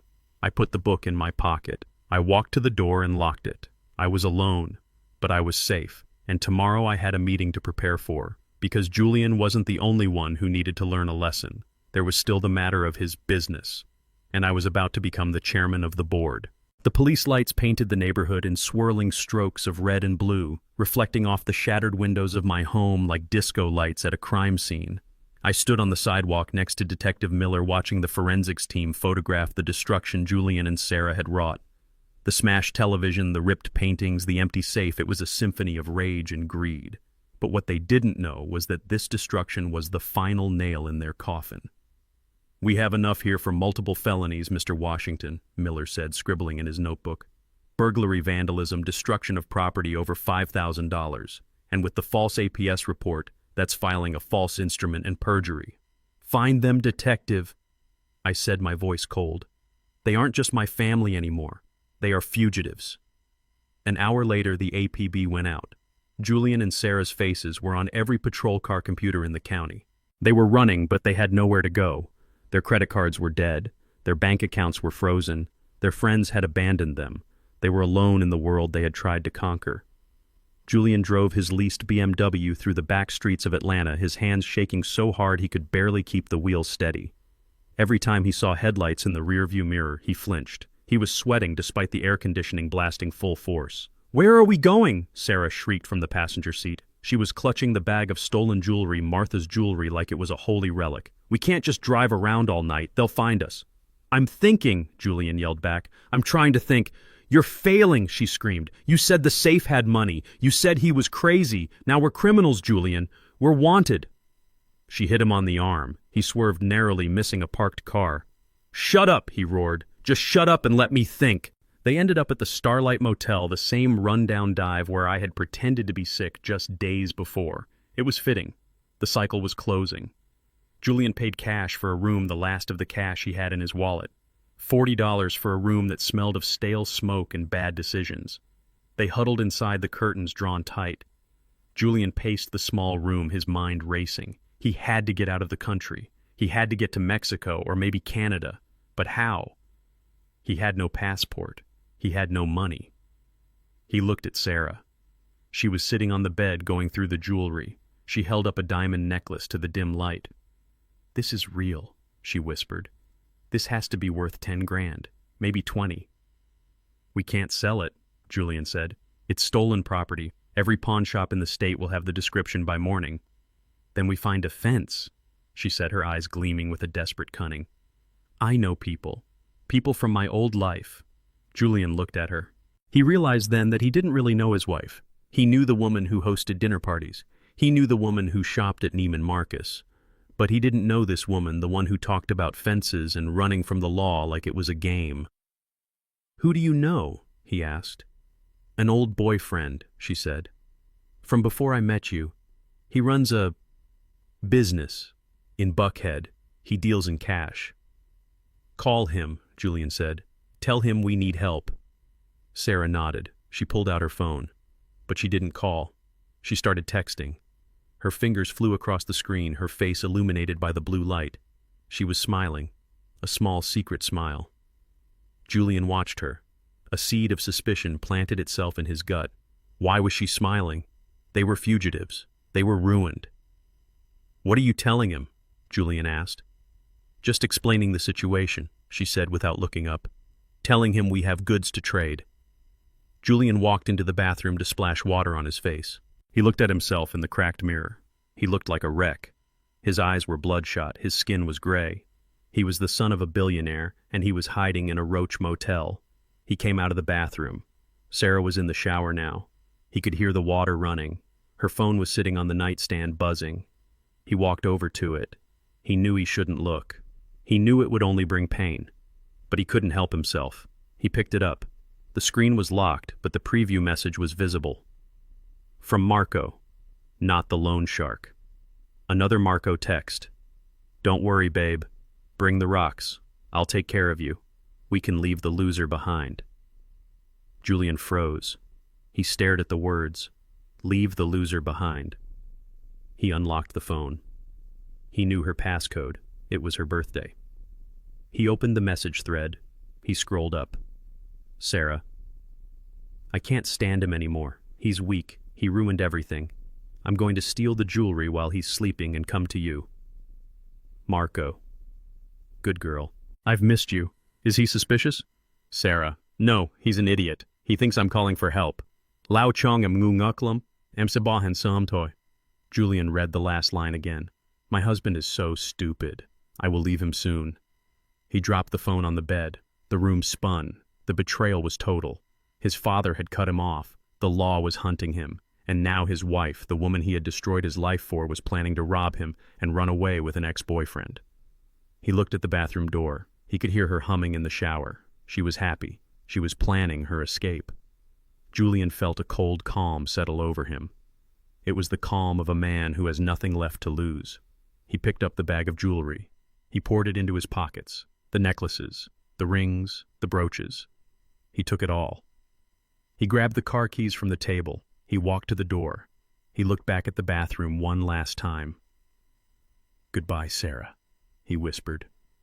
He walked out of the room. He got into the car. He started the engine. He drove away, leaving his wife in the shower, waiting for a savior who wasn't coming. He was alone now, truly alone. He drove aimlessly for hours. The gas gauge dropped lower and lower. He had no plan. He had no destination. But as the sun began to rise over the city, illuminating the skyline, he used to think he owned a thought occurred to him. There was one place left to go. One place where he might find, if not help, then at least an end. He turned the car toward the industrial district, toward the sprawling complex of warehouses that bore his family name, King Logistics. He was going to see the man who started it all. He was going to confront the ghost in the machine. He was going to see the boss. And this time, he wasn't going to ask for money. He was going to ask for a job. Or a bullet. He didn't care which. The security monitors in my executive suite at Global Logistics offered a high-definition view of the entire facility, but today my eyes were fixed on camera 4 covering the main loading dock. It had been 3 days since the eviction. 3 days since Julian and Sarah were cast out into the reality they had tried so hard to avoid. I sat in my high-backed leather chair, swiveling slightly, the leather creaking in the silence of the top floor. I was wearing a suit that cost more than Julian's first car, but my heart felt heavy, like it was made of the same lead we used in the shipping weights. I watched a figure approach the gate. It was a man, but he walked with a stoop that made him look decades older than 38. His clothes were the same ones he had been wearing when the sheriff escorted him off my porch, wrinkled, stained with sweat and the grime of the streets. It was Julian. He looked like a ghost haunting the edges of the empire I had built. He walked up to the security booth. I turned up the volume on my console. I am here to apply for a job, Julian said to the guard, his voice cracking. I saw a sign, day labor. The guard, a man named Henry, who had been with me for 15 years, looked Julian up and down. He saw the expensive but ruined shoes. He saw the desperate eyes. He picked up his radio. Foreman to the gate, Henry said. We have a walk-in. I watched as Mike the warehouse foreman walked out. Mike was a giant of a man with arms like tree trunks and a patience level of 0 for nonsense. He looked at Julian with the kind of appraisal usually reserved for damaged cargo. "You want work?" Mike asked, crossing his arms. "Yes," Julian said, straightening his spine, trying to summon a shred of his old arrogance. "I have an MBA. I have management experience. I am looking for something in administration, maybe logistics coordination." Mike laughed. It was a deep belly laugh that echoed off the metal siding of the warehouse. "Administration," Mike scoffed. "Look at you. You look like you slept in a dumpster. We do not need administrators. We need backs. We need muscle. Can you lift 50 pounds? I can lift it," Julian snapped. "But I am telling you, I am overqualified for manual labor. I ran a business." "You ran it into the ground from what I can see," Mike said. "Look, pretty boy, we have a shipment of fertilizer coming in on Dock 3. 50-pound bags. Hard, dirty work. Minimum wage. Take it or leave it." Julian hesitated. I saw him look at the warehouse, then back at the street. He was hungry. I could see the hunger in the way he stood. It was a physical force pushing him down. "I will take it," he whispered. "Good," Mike said. "Go inside. Get a vest." I watched my son walk into the warehouse.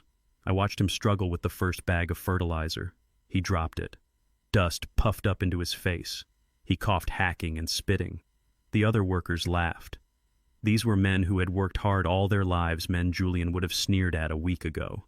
Now they were his superiors. He worked for an hour. I watched him sweat. I watched him struggle. He was weak, not just physically but mentally. He kept stopping. He kept complaining to the other workers who ignored him. Finally, he threw a bag down. "This is ridiculous," he shouted. "I demand to speak to the owner." Mike walked over. "You have a problem, new guy." "I am not doing this," Julian yelled. "This is slave labor. I want to see the person in charge. I want to report these working conditions. I know my rights." "You want to see the chairman?" Mike asked, raising an eyebrow. "Yes," Julian said, puffing out his chest. "Take me to the chairman. I am sure he will be very interested to hear how you treat educated employees." Mike looked at the camera. He looked right at me, even though he could not see me. He tapped his earpiece. "Sir," Mike said. "The new hire wants a meeting. Send him up," I said into my intercom. Mike grinned. "Follow me, pretty boy," he said. "The chairman is in." I watched them walk through the warehouse. Julian walked with a renewed sense of self-importance. He thought he was going to charm his way into a desk job. He thought he was going to talk to another CEO, another member of the club. He thought he was going to find a savior. They entered the elevator. I switched feeds to the elevator camera. Julian was smoothing his hair, trying to wipe the fertilizer dust off his suit. He checked his reflection in the metal doors, practicing his smile. It was pathetic. The elevator rose. Floor 1, Floor 2, Floor 10. The doors opened onto the executive floor. The carpet changed from industrial gray to plush navy blue. The air was cool and smelled of expensive polish. Julian looked around, his eyes widening. This was the world he understood. This was the world he craved. Mike led him down the long hallway past the portraits of the company's history. Julian did not look at the pictures. If he had, he might have recognized the young man in the hard hat standing next to the first truck. But he was too busy looking at the mahogany doors. They stopped at the double doors at the end of the hall. A bronze plaque read, "Chairman and CEO." "Go ahead," Mike said. "He is waiting."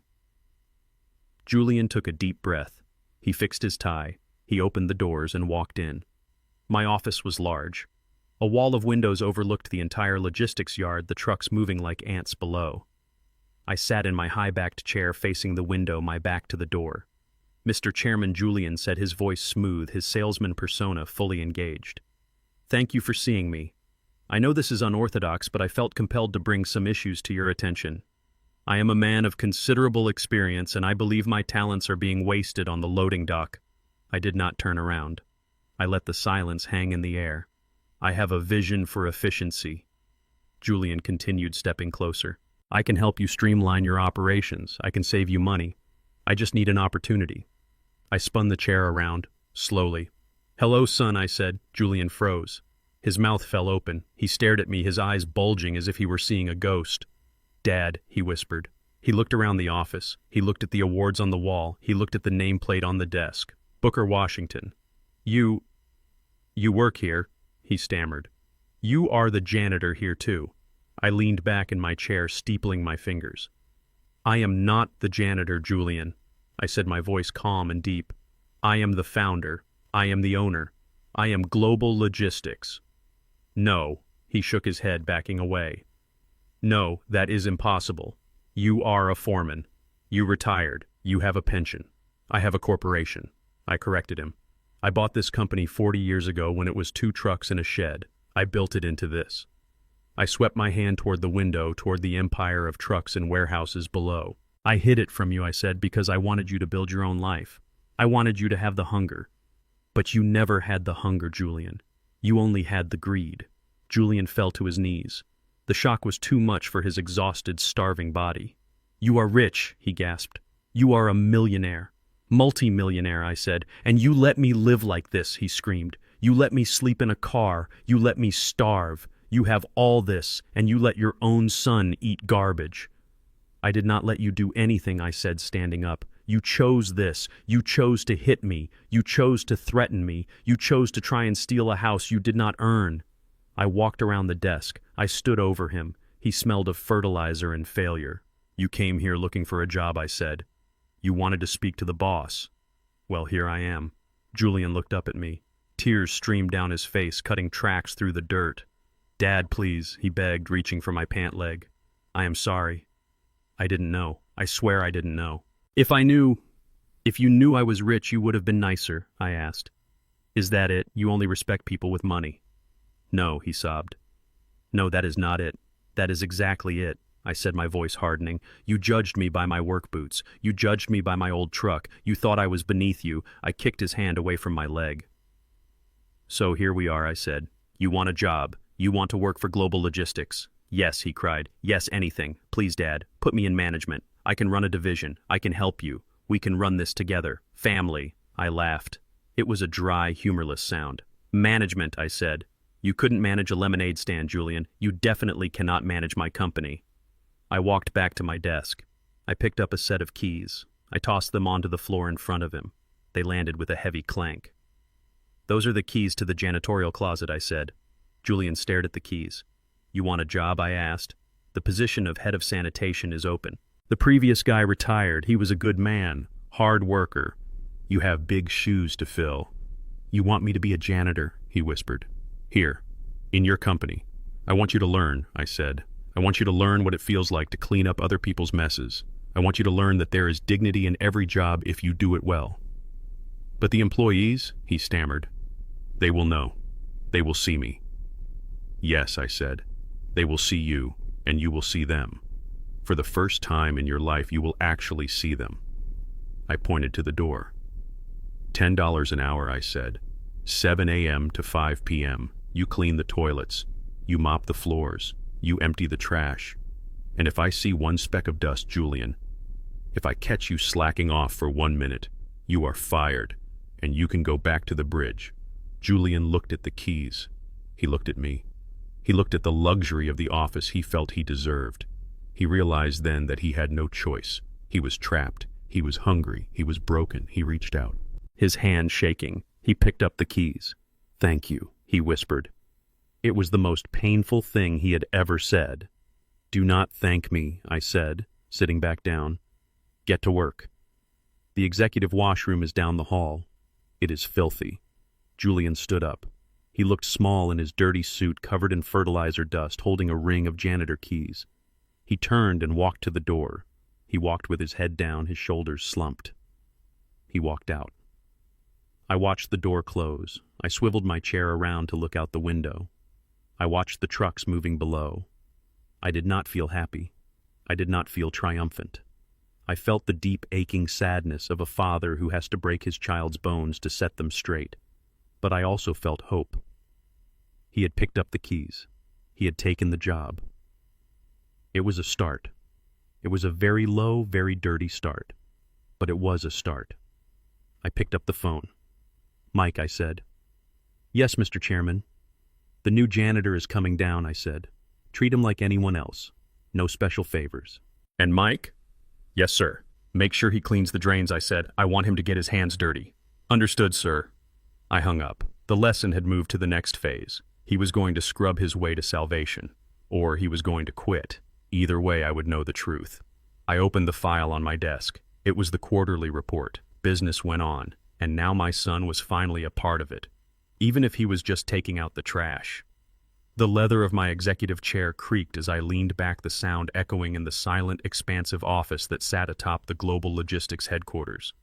My son Julian stood before me, his mouth agape, his eyes darting from my face to the brass nameplate on the desk that read Founder and CEO, Booker Washington. He looked like a man who had just watched the laws of physics unravel before his eyes. He was trembling not from the cold of the streets he had been sleeping on, but from the sheer, crushing weight of the truth. "You are the foreman," Julian whispered, his voice cracking. "You worked in the warehouse. You drove the forklift. I saw you. I saw you come home with grease on your hands every day for 30 years. This is a joke. You are house-sitting for the real owner. You are playing a game." I did not smile. There was no humor in this moment, only the heavy, suffocating tragedy of a father realizing his life's greatest experiment had been a failure. I reached into the top drawer of the mahogany desk and pulled out a framed photograph. It was black and white, taken in 1982. It showed a younger me standing in front of a single battered delivery truck, shaking hands with the previous owner of this company. "I did not just work here, Julian," I said, my voice deep and resonating off the glass walls that overlooked the city. "I bought this company when it was bankrupt. I bought it with the savings I scraped together from 3 jobs. I bought it when no one else wanted it because I saw what it could become." Julian stared at the photo, his hands shaking as he reached out to touch it. "But you stayed in the warehouse," he stammered. "You wore the uniform. You let people boss you around. Why? Why would anyone do that if they had this?" He gestured wildly at the office, at the expensive art on the walls, at the panoramic view of the shipping yards below, where hundreds of trucks bearing our logo were moving goods across the country. Because I wanted to raise a man, not a parasite, I said, the words tasting bitter on my tongue. "I saw what money did to people, Julian. I saw how it rotted them from the inside out. I wanted you and your sister to understand the value of $1. I wanted you to respect the man who sweeps the floor just as much as the man who signs the checks. So I put on the uniform, I did the work, I hid the wealth so you would learn to build your own. I stood up and walked to the window, looking down at the empire I had built in the shadows. But it didn't work, did it?" I said softly, turning back to face him. "You didn't learn humility. You learned shame. You looked at my dirty hands and you didn't see hard work. You saw failure. You despised me for it. You thought you were better than me because you wore a suit and I wore coveralls." Julian fell to his knees. It wasn't a gesture of reverence.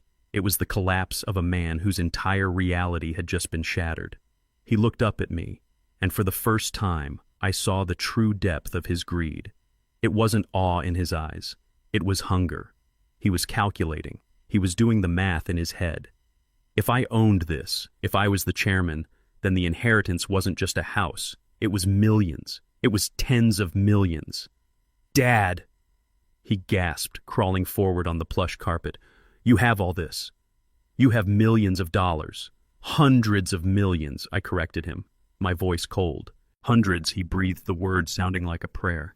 "You have hundreds of millions of dollars and you let me sleep in a car. You let me starve. You let the bank take my BMW. You let Sarah leave me." He grabbed the hem of my trousers, his grip desperate and tight. "How could you do that?" he cried. "How could you be this rich and let your own son suffer? We are flesh and blood. That money belongs to the family. It belongs to us." I looked down at him. I saw the bruise on his cheek where the street had treated him roughly. I saw the dirt under his fingernails, but I also saw the entitlement that still burned bright within him, even at rock bottom. He didn't see his actions as the problem. He saw my withholding of the money as the crime. "It belongs to the man who earned it," I said, pulling my leg away from his grasp, "and you have earned nothing but my pity." Julian scrambled to his feet, his face twisting with a mix of hysteria and rage. "I am your son," he screamed. "You owe me. You cannot sit up here in your ivory tower and watch me die. I have debts, Dad, real debts. People want to hurt me. You have to pay them. You have to set me up. I can run a division. I can be a vice president. Look at me. I look the part. I can do this." "You hit me," I said. The room went silent. The air conditioning hummed a low drone that emphasized the sudden stillness. Julian froze. He blinked as if he had forgotten the event that had started this entire cascade of destruction. What, he whispered. "You hit me." I repeated, my voice rising, filling the room with the force of a thunderclap. "In my kitchen. In the house I let you live in. You raised your hand and you struck me across the face because I wouldn't give you money.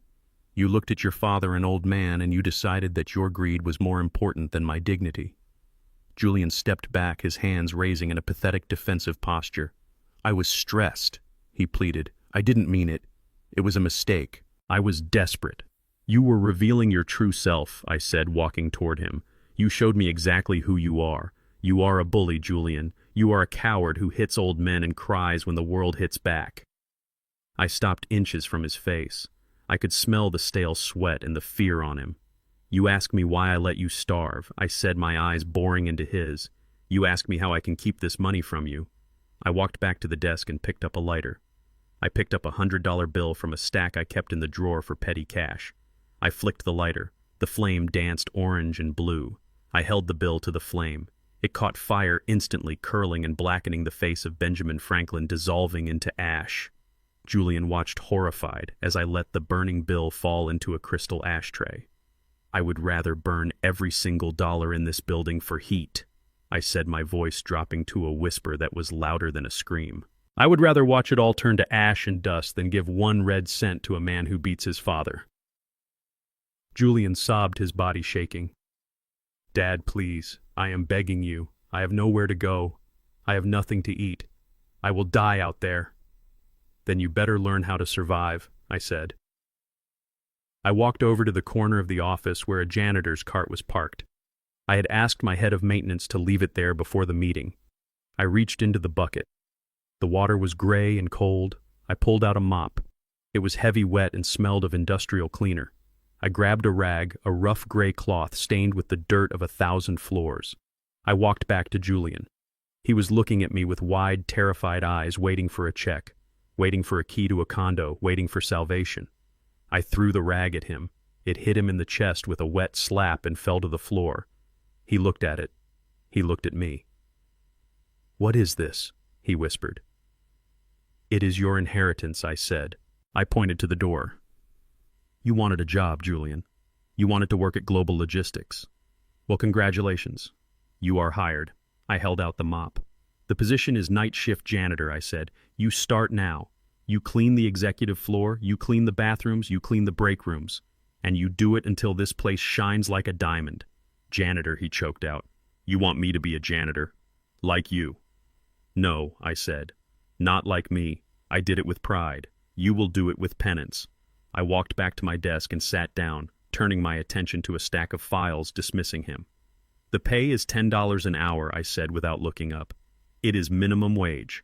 It is enough to buy a sandwich and a bus ticket." $10, he cried. "That is nothing. That is slavery. It is an opportunity," I said. "Take it or leave it." Julian stood there staring at the wet rag on the floor. He looked at the door. He looked at the window. He looked at the life he thought he was going to have, and he saw it vanish. He realized that there was no rescue coming. There was no secret bank account waiting for him. There was only the work. He looked at me. His eyes were full of hate, but they were also full of hunger. "If you walk out that door," I said, "you are banned from the building. You will never set foot in my company again. And you can explain to your loan sharks why you don't have a job." Julian fell to his knees again. But this time he didn't beg. He reached out his shaking hand. He picked up the rag. It dripped onto the expensive carpet. He stood up. He held the rag like it was a dead rat. "Where do I start?" he whispered, his voice broken. I pointed to the corner. "The executive washroom," I said. "Someone missed the toilet. Clean it up." Julian looked at the bathroom door. He looked at me one last time. He wanted to scream. He wanted to throw the rag in my face, but he was hungry. He was terrified. And he was broken. He turned and walked toward the bathroom, his shoulders slumped, his feet dragging. I watched him go. I watched my son, the man who thought he was a prince, walk into a toilet stall to scrub the porcelain. I didn't feel happy. I didn't feel triumphant. I felt a deep, aching sadness in my chest. But I knew this was the only way. I had to break him down to the studs if I ever wanted to build him back up. He pushed the door open and disappeared inside. I pressed the intercom button. "Security," I said.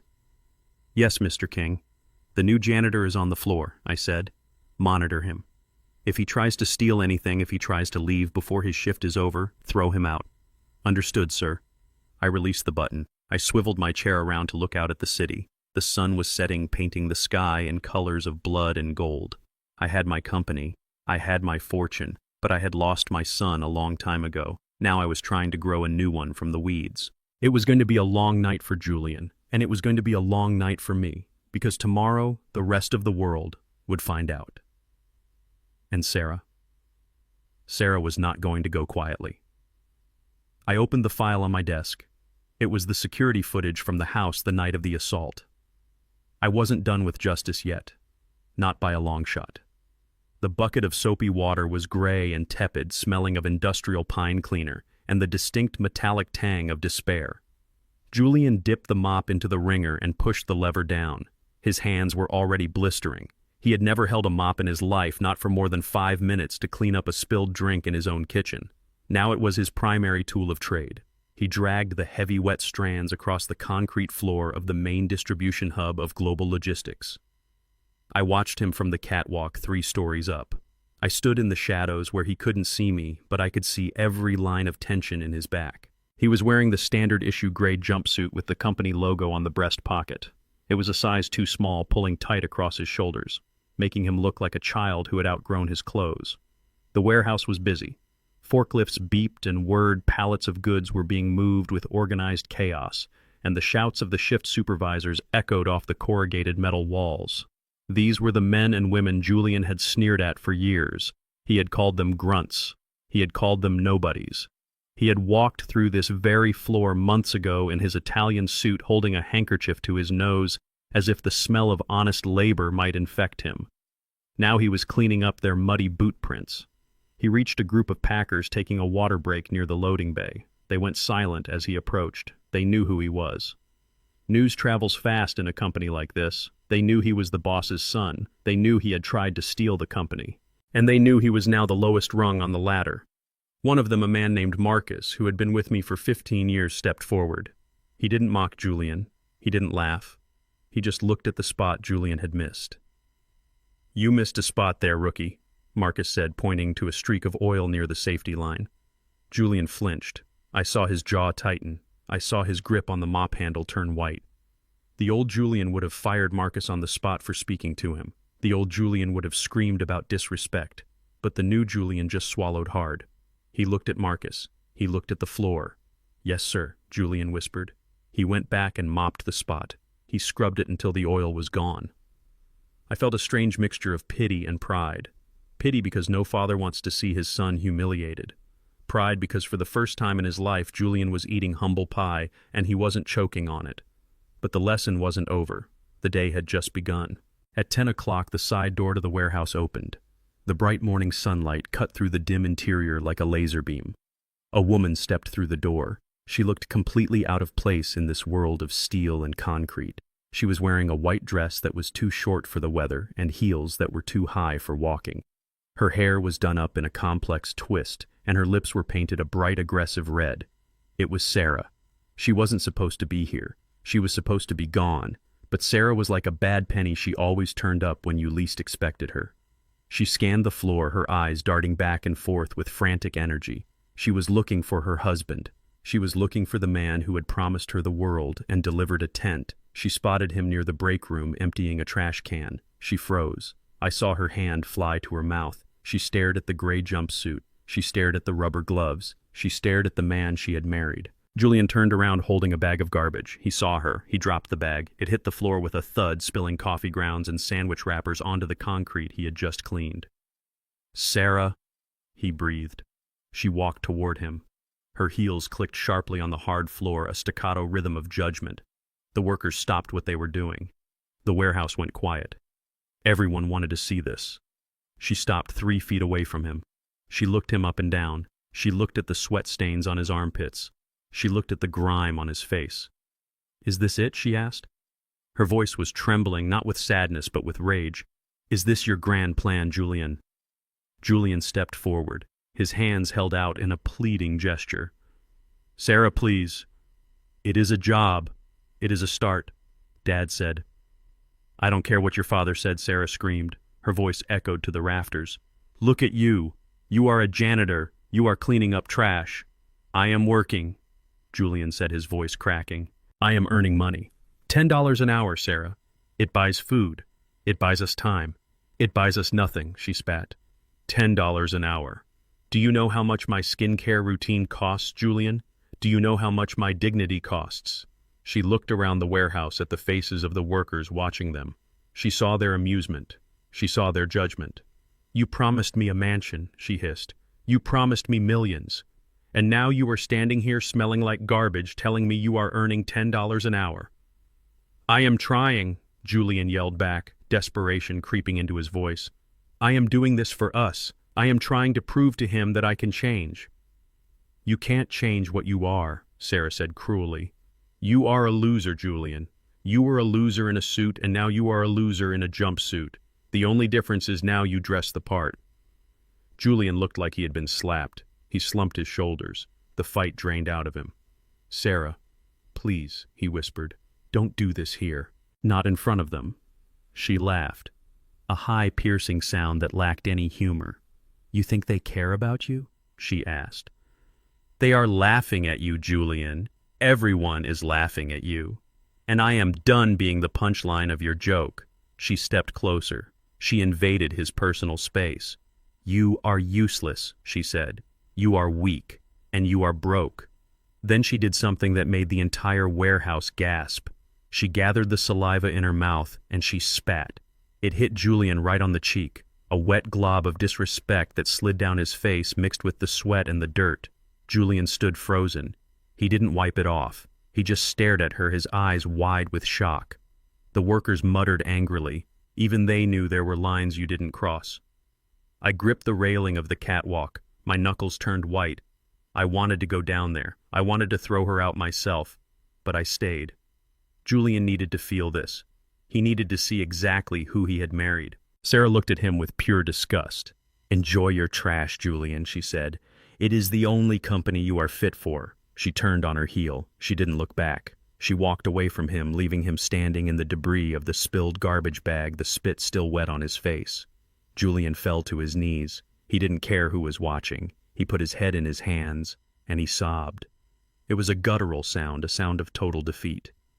But Sarah wasn't leaving the building. I watched her path. She didn't head for the exit. She headed for the elevator, the executive elevator. She pressed the button. She checked her reflection in the metal doors. She wiped the scowl off her face. She pinched her cheeks to bring back the color. She unbuttoned the top button of her dress, exposing just enough skin to suggest vulnerability. She was coming for me. She knew Julian was a dry well. She knew he was finished. So like the parasite she was moving to the next host. I walked back into my office. I sat down behind my desk. I swiveled the chair so I was facing the door. I waited. 2 minutes later, the elevator chimed.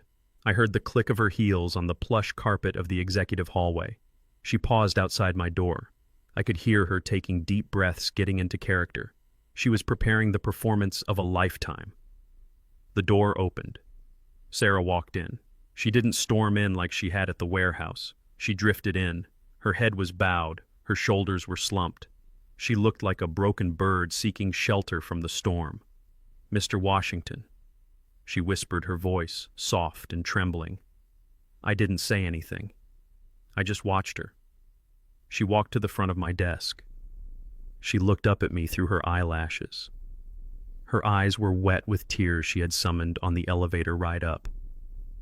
"I am so sorry to disturb you," she said. I know you probably hate me." I still didn't speak. I let the silence stretch. I let it make her uncomfortable. She fidgeted with her purse. She took a step closer. "I just saw Julian," she said. "Downstairs. It broke my heart, Mr. Washington, to see him like that. He is not well." She sniffed delicately. "He is abusive," she lied. Her voice dropped to a conspiratorial whisper. "That is why I was yelling at him. I was trying to defend myself. He has been hurting me. Ever since we lost the house. He blames me. He hits me." She touched her arm as if nursing a phantom bruise. "I am scared," she said. "I have nowhere to go. I have no money. He took everything from me." She leaned over the desk. Her perfume wafted toward me, cloying and sweet. "You are a good man," she said. "Everyone says so. You help people. You save people." She reached out her hand. Her fingers brushed the sleeve of my jacket. "Save me," she whispered. "Please. I am all alone. I just need a chance. I need someone to look after me, someone strong, someone like you." She looked at me with eyes that promised everything and meant nothing. She was offering herself. She was trying to trade her youth and her beauty for a piece of the pie she had failed to steal. She thought I was just a lonely old man. She thought I was vulnerable. She didn't know that I had cameras in the warehouse. She didn't know that I had seen her spit on my son. She didn't know that I had microphones in her old bedroom. She didn't know that I had the remote control in my hand. I looked at her hand on my arm. I looked at her fake tears. "You want me to save you, Sarah?" I asked, my voice neutral. "Yes," she breathed. "Yes, please. I will do anything. I will be anything you want. Anything I asked. Anything she promised." I smiled. It wasn't a kind smile. "Okay," I said. "Let us see what you are really made of." I pressed the button on the remote. The large flat-screen TV on the wall behind her flickered to life. "Turn around, Sarah," I said. She frowned, confused. She turned around. The screen was black for a second. Then an image appeared. Grainy black and white footage from a hidden camera. It was the bedroom of my house, the night before the eviction. Sarah gasped. Her hand flew to her mouth. On the screen, Sarah was pacing the room. She was holding a glass of wine. Julian was sitting on the bed, looking dejected. "Hit him harder," next time Sarah's voice rang out from the speakers, clear and cruel. "He is just an old fool. You have to scare him, Julian. Make him think he's losing his mind. Make him think he is going to die if he doesn't sign those papers." Sarah on the screen laughed. "I don't care if he gets hurt. I don't care if he has a heart attack. I just want the money, Julian. Get me the money." The video cut to another clip, Sarah on the phone with her friend. "The old man is disgusting," she was saying. "He smells like a nursing home. I can't wait until he kicks the bucket. Once we get the inheritance, I am putting him in the cheapest hole I can find." I paused the video. The image froze on Sarah's face, twisted in a sneer of greed. I looked at the real Sarah standing in my office. Her face was pale, her mouth was open. The seduction was gone, replaced by pure terror. I didn't say a word. I just looked at her, and then I reached for the intercom. "Security," I said. "Yes, Mr. Washington." "Come to my office," I said, "and bring the police." Sarah turned to run. But she knew. She knew she had walked into the lion's den wearing a meat dress. And the lion was hungry for justice. The silence in my executive office was broken only by the sound of Sarah's weeping. It was a performance worthy of a Broadway stage. She sat in the leather chair opposite my desk, her face buried in her hands, her shoulders shaking with what looked like uncontrollable grief. But I had been in business for 40 years. I knew the difference between a grieving widow and a con artist whose hustle had run dry. Sarah wasn't grieving the loss of her family. She was grieving the loss of her lifestyle. I watched her for a long time without speaking. I let her cry. I let the tension build in the room until it was thick enough to choke on. Finally, she lifted her head. Her mascara was smeared artfully across her cheeks. She looked at me with wide, pleading eyes, the kind of look that used to work on Julian, the kind of look that made men do stupid things. "You have to believe me, Booker," she whispered, her voice trembling. It was Julian. It was all Julian. I was a prisoner in that house. I was terrified of him. I leaned back in my chair, steepling my fingers. "You were terrified," I repeated, my voice neutral. "Yes," she said, nodding frantically. "He is a monster. You saw what he did. You saw him hit you. Do you think he didn't hit me too? Do you think I wasn't a victim of his rage? He forced me to go along with it. He told me if I didn't help him get the money, he would hurt me. He said he would throw me out on the street." She reached across the desk, her hand hovering over mine. She was trying to bridge the gap, trying to use her touch to manipulate me. "I always loved you, Booker," she said. "I always respected you. When he slapped you that night, my heart broke. I wanted to scream. I wanted to call the police right then and there. But he had a look in his eyes. I knew if I said a word, I would be next." I looked at her hand. It was perfectly manicured, The diamond ring I had bought for her 10th anniversary was gone, likely pawned days ago, but she still wore the expensive watch Julian had stolen money to buy her. "So you are saying you were a hostage?" I asked. "Yes," she breathed, seeing a glimmer of hope. "Exactly. A hostage. I just did what I had to do to survive. But now that he is gone, now that he is working in the warehouse, I can finally tell the truth. I can finally be the daughter you deserve." She sat back, wiping her eyes, composing herself. She thought she had won. She thought she had played the lonely old man card perfectly. She thought I was just a senile fool who needed someone to take care of him. I opened the top drawer of my desk. I didn't pull out a checkbook. I didn't pull out a tissue. I pulled out a remote control. "I am glad you told me that, Sarah," I said. "It clarifies things." "It does?" she asked, a smile tugging at the corners of her mouth. "It does," I said, "because I have always believed in verifying my assets and my liabilities." I pointed the remote at the large flat-screen monitor mounted on the wall to her left. It was usually used for displaying logistics maps and profit margins. Today it was going to display the truth. "What is that?" she asked, her smile faltering. I pushed the button. The screen flickered to life. The video was grainy black and white, but the audio was crystal clear. It was footage from the kitchen of my old house.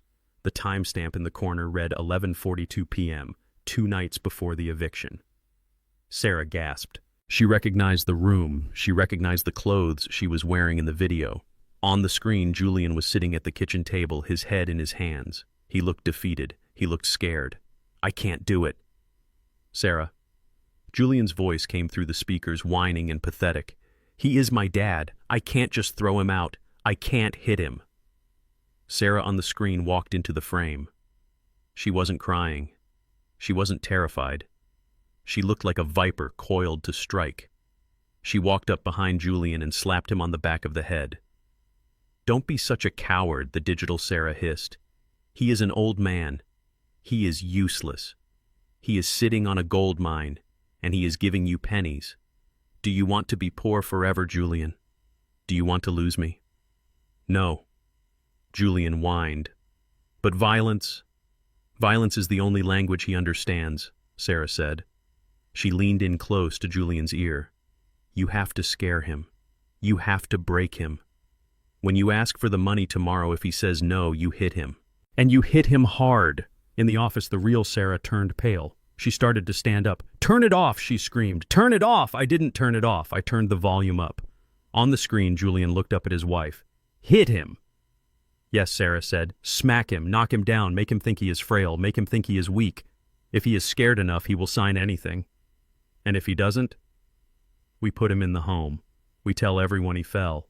Who are they going to believe, the successful son or the senile old janitor?" She laughed on the video. It was a cold, calculating sound.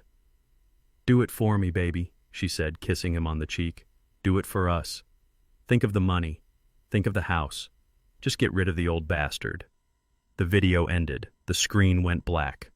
The silence in my office was absolute. It was the silence of a grave. Sarah stood frozen. Her mouth was open, but no words came out. The tears were gone. The act was over. She looked at me, and for the first time she saw the man behind the desk. She didn't see a victim. She saw a judge. You bugged the house," she whispered. Her voice was full of horror. "I bugged it 6 months ago," I said calmly, "when I noticed money missing from my wallet, when I noticed you whispering in corners. I wanted to know who was really running my house. I wanted to know if my son was bad or if he was just being led." I stood up. I walked around the desk. I moved slowly but with purpose. "I found out he was both," I said. "But you are something else entirely." I walked up to her. She backed away until she hit the wall. "You aren't a victim, Sarah," I said, my voice hard as granite. "You are the architect. You built the plan. You loaded the gun. You just made Julian pull the trigger." "No," she stammered. That is out of context.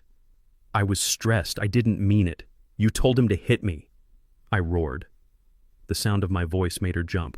"You told him to knock me down. You called me a bastard. You planned to lock me away in a facility where I would die alone just so you could buy more shoes." "Please," she begged, sliding down the wall. "Please, Booker. I am sorry. I was greedy. I was stupid. Don't." Don't tell anyone. Tell anyone I laughed bitterly. Sarah, I am not going to tell anyone. I am going to tell everyone. I walked back to my desk and pressed the intercom button. Security, I said. Yes, Mr. Washington. The voice crackled back. Come to my office, I said, and call the police. Sarah's eyes went wide. Police! She shrieked. Why? I didn't hit you? Conspiracy to commit assault, I said. Elder abuse, extortion, and since you recorded the deed transfer attempts on your laptop, which I also accessed, wire fraud. No, she screamed. No, you can't. I am family. You are not family, I said. You are a parasite, and I am fumigating the house. 2 security guards burst into the room. They were big men, former military just like me. They looked at Sarah huddled on the floor, then they looked at me for orders. Get her out of here, I said. They grabbed her arms, she fought them, she kicked and screamed, her nails clawing at the air. You old devil, she yelled. You ruined everything. I hope you die. I hope you rot. I watched them drag her toward the door. She was spitting venom, revealing the true face she had hidden for so long. Wait, I called out. The guards stopped. Sarah looked back, hope flickering in her eyes one last time. This video, I said, holding up the flash drive I had pulled from the computer. Give this to the detectives. Tell them it is Exhibit A. Sarah screamed again, a raw sound of defeat. They dragged her out. The heavy door slammed shut, cutting off her voice. I was alone again. I walked to the window. I looked down at the parking lot. I saw the police cars arriving, their lights flashing blue and red against the gray pavement. I saw them bring Sarah out in handcuffs. She looked small from up here, small and insignificant. She had tried to play a game she didn't understand. She thought kindness was weakness. She thought silence was stupidity. She didn't know that the quietest man in the room is usually the one counting the cards. I turned away from the window. I looked at the empty chair where she had sat. I felt a deep weariness settle into my bones. It wasn't physical. It was the weight of the truth. My family was gone. My son was a janitor who hated me. My daughter-in-law was a criminal going to jail. I had justice. I had my company. I had my millions. But the house was very, very quiet. I sat down in my chair. I picked up a picture of my late wife, Martha. I did it. Martha, I whispered to the photo. I protected what we built. I cleaned the house. But looking at her smiling face, I didn't feel like a winner. I felt like a survivor of a shipwreck floating alone on a calm sea. I took a deep breath. There was still work to do. Julian was still downstairs scrubbing the floors. He was still my son. And unlike Sarah, he had shown a flicker of remorse, a tiny spark of humanity buried under the greed. Maybe there was still hope for him. Maybe if I pushed him hard enough, if I let him hit the absolute bottom, he would find a way to climb back up. But for now, he had to stay in the dark. I opened the file on my desk. It was the quarterly earnings report. Life went on. Business went on. I picked up my pen. The past was dead. It was time to see if the future could be saved. The heavy steel door of the warehouse slammed shut behind Julian with a finality that echoed in his bones. Fired. He had been fired from a job cleaning toilets. A job he thought was beneath him, a job he had only taken to appease me, was now gone. And with it, the last shred of his dignity. He stood in the parking lot, the midday sun beating down on his gray jumpsuit now stained with sweat and the grime of failure. He looked at the building, at the logo of Global Logistics, the company I owned, the company he had tried to steal, and he didn't feel shame anymore. He felt a cold, burning rage. Mike the foreman had been clear. You're lazy, Julian. You cut corners. You think the world owes you a break. Well, this company doesn't owe you anything. Get out. Julian ripped the name patch off his uniform and threw it into the dirt. He walked away, not toward the bus stop, but toward the darker side of the city. He walked for hours, his anger festering, turning into a plan. A dark, desperate plan. He had tried to play by my rules. He had tried to be the humble worker. And where had it gotten him? Humiliated. Broke. Alone. He reached into his pocket and pulled out his last $50. It was all he had left from his first paycheck. He knew a place. A pawn shop on 10th Street that didn't ask questions. A place where you could buy things that weren't on the shelf. He walked in. The air smelled of dust and old metal. The man behind the counter was watching a small TV, ignoring him. "I need protection," Julian said, his voice raspy. The man looked up. He saw the desperate eyes, the shaking hands. He didn't see a threat. He saw a customer. "What kind?" "Something small," Julian said. "Something that fits in a pocket." The man reached under the counter. He pulled out a small black revolver. It was old, scratched, the serial number filed off. A Saturday night special. $50, the man said. "Bullets are extra." "I don't need bullets," Julian lied. But the man saw through him. He threw a handful of rounds on the counter. "On the house," the man said. "You look like you're having a bad day." Julian took the gun. It felt heavy in his hand, heavier than a mop, heavier than a pen. It felt like power. He walked out of the shop. He loaded the gun in an alleyway, his fingers fumbling with the cartridges. He put it in his pocket. Now he had leverage. Now he had a voice. He waited until evening. He knew my schedule. He knew I stayed late at the office on Tuesdays to review the international shipments. He knew I parked my truck in the reserved spot near the back exit, away from the prying eyes of the main lot. He hid in the shadows of the loading dock, watching the sun go down. He watched the employees leave one by one. He watched the lights in the office go out floor by floor. He was shivering, but not from the cold. He was shivering from the adrenaline coursing through his veins. This was it, the final gamble. If this didn't work, he was dead anyway. The loan sharks, the poverty, the shame, it would all be over. At 8 o'clock, the back door opened. I stepped out. I was tired. My back ached from sitting in meetings all day. I was wearing my work clothes again, having changed out of my suit before leaving. I carried my lunch pail in one hand and my keys in the other. I looked like an old man ready for bed. I walked toward my truck. The parking lot was empty, silent, except for the distant hum of the highway. I reached for the door handle. "Dad," a voice said from the darkness. I stopped. I didn't turn around. I knew that voice. It was the voice of my failure. "Julian," I said, "go home." "I don't have a home," he said, stepping out of the shadows. "You took it." I turned slowly. He was standing 10 feet away. He looked like a wreck. His eyes were wild, his face gaunt. He was wearing the dirty jumpsuit I had given him. "You lost your job today," I said. "Mike told me." "He fired me," Julian shouted. "He humiliated me, just like you." "He held you accountable," I said. "There is a difference." "I don't care about the difference," Julian screamed. "I am done with your lessons. I am done with your games." He reached into his pocket. He pulled out the gun. He pointed it at my chest. His hand was shaking violently. "Sign the papers," he said. "Sign over the company, right now." I looked at the gun. I looked at him. "You brought a gun to a job interview?" I asked calmly. "This isn't an interview," he yelled.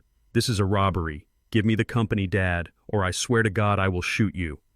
"You won't shoot me," I said. "Try me," he shrieked. He cocked the hammer. The click echoed in the silent parking lot. "You are a coward, Julian," I said, taking a step toward him. "You hit old men. You steal from women. But you don't kill. You don't have the guts."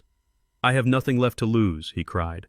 "Nothing. You took it all. I took nothing." I roared, my voice filling the space between us. "You threw it away. You threw away your family. You threw away your honor. And now you are throwing away your freedom." I took another step. I was 5 feet away. I could see the sweat on his forehead. I could see the tears in his eyes. "Shoot me then," I said, spreading my arms. "If you think that will solve your problems. Shoot your father. Add patricide to your resume." "Don't push me," he sobbed. "I'll do it. I swear I'll do it." "Then do it," I shouted. "Pull the trigger. Show me what kind of man you really are." Julian closed his eyes. He squeezed the trigger. Click. The hammer fell. Nothing happened. No bang. No flash. Just the hollow sound of metal on metal. Julian opened his eyes. He stared at the gun. He pulled the trigger again. Click. And again. Click. Click. Click. He looked at me, confusion and terror warring on his face. It's broken. It's loaded. Why won't it shoot?" I reached out and grabbed the barrel of the gun. I ripped it from his hand. "Because I own the pawn shop too, son," I said. Julian fell to his knees. He looked up at me, shattered. You own the pawn shop," he whispered. "I own everything," I said. and I told the owner that if my son ever came in looking for a weapon, to sell him a broken one with dummy rounds. I tossed the gun into the bed of my truck. "I am always 3 steps ahead of you, Julian," I said. "Always." He put his head in his hands and wept. He was broken. He was defeated. He was a child again, crying because he had dropped his ice cream. But this time I didn't offer him a napkin. I reached back and slapped him. Hard, across the face. The sound was louder than the gunshot would have been. Julian fell sideways onto the pavement. He looked up at me, holding his cheek. "That," I said, my voice shaking with rage, "was for the night you hit me." I stood over him. I looked down at the pathetic creature he had become. "Get up," I said. "Where are we going?" he whimpered. "We aren't going anywhere," I said. "You are going to jail." I pulled out my phone. I dialed the sheriff. "It's time," I said. I looked at Julian one last time. "You wanted to be a tough guy," I said. "You wanted to be a gangster. Well, congratulations, you just graduated." The sirens wailed in the distance. I turned my back on him. I leaned against my truck and waited. The lesson was over. Now the punishment began. The fluorescent lights of the county jail buzzed with an incessant low hum that seemed to vibrate inside my skull. It had been 2 weeks since the night in the parking lot. 2 weeks since I watched my son pull a trigger on what he thought was a loaded gun pointed at my chest. The image played on a loop in my mind every time I closed my eyes. The desperation in his face. The tremor in his hand. The click. I sat in the visitor's booth on the other side of the thick plexiglass. I wore my Sunday suit, but I felt heavier than I ever had. The air in the room was stale, recycled 1,000 times, and laced with the smell of floor wax and fear. The door on the inmate side opened. Julian walked in. He looked bad. His face was a map of bruises. One eye was swollen shut, turning purple and yellow. His lip was split. He walked with a limp favoring his left leg. The orange jumpsuit hung off him like a sack too big for his frame, now that the arrogance had been beaten out of him. He sat down opposite me, wincing as he shifted in the chair. He didn't look at me at first. He looked at his hands, which were clasped together on the metal shelf, trembling slightly. "Pick up the phone, Julian," I said, my voice echoing in my own ears. He reached for the black receiver slowly. His movements were jerky, guarded like a dog that has been kicked too many times. He put the phone to his ear, but he still didn't look up. "Hello, Dad," he whispered. His voice was rough, broken. "Hello, son," I said. He finally looked at me. His good eye was filled with tears. "They are hurting me in here, Dad," he said. "The other inmates. They know. They know I tried to kill you. They call me patricide. They take my food. They beat me in the shower." I listened. I didn't interrupt. I let him pour out his misery. "I can't survive in here," he continued, his voice rising in panic. "I am not built for this. You have to get me out. Please, post the bail. I know it is high, but you have the money. You have millions. Just get me out and I will disappear. I will go to another state. You will never see me again." He leaned forward, pressing his forehead against the glass. "Please, Dad, I am begging you. I made a mistake, a terrible mistake. But I am your son. You can't leave me in here to die." I looked at him. I looked at the bruises. I looked at the fear. Part of me wanted to crumble. Part of me wanted to call Katz right now and write the check, to bring him home, to fix it. That is what a father does. He protects his child. But protecting him had been my mistake for 40 years. Protecting him had created this monster who stood in a parking lot with a gun. "If I let you out, Julian," I said, my voice steady, "where do you think you would go?" "Anywhere," he said. "California. Mexico. I don't care." "And what about the money?" I asked.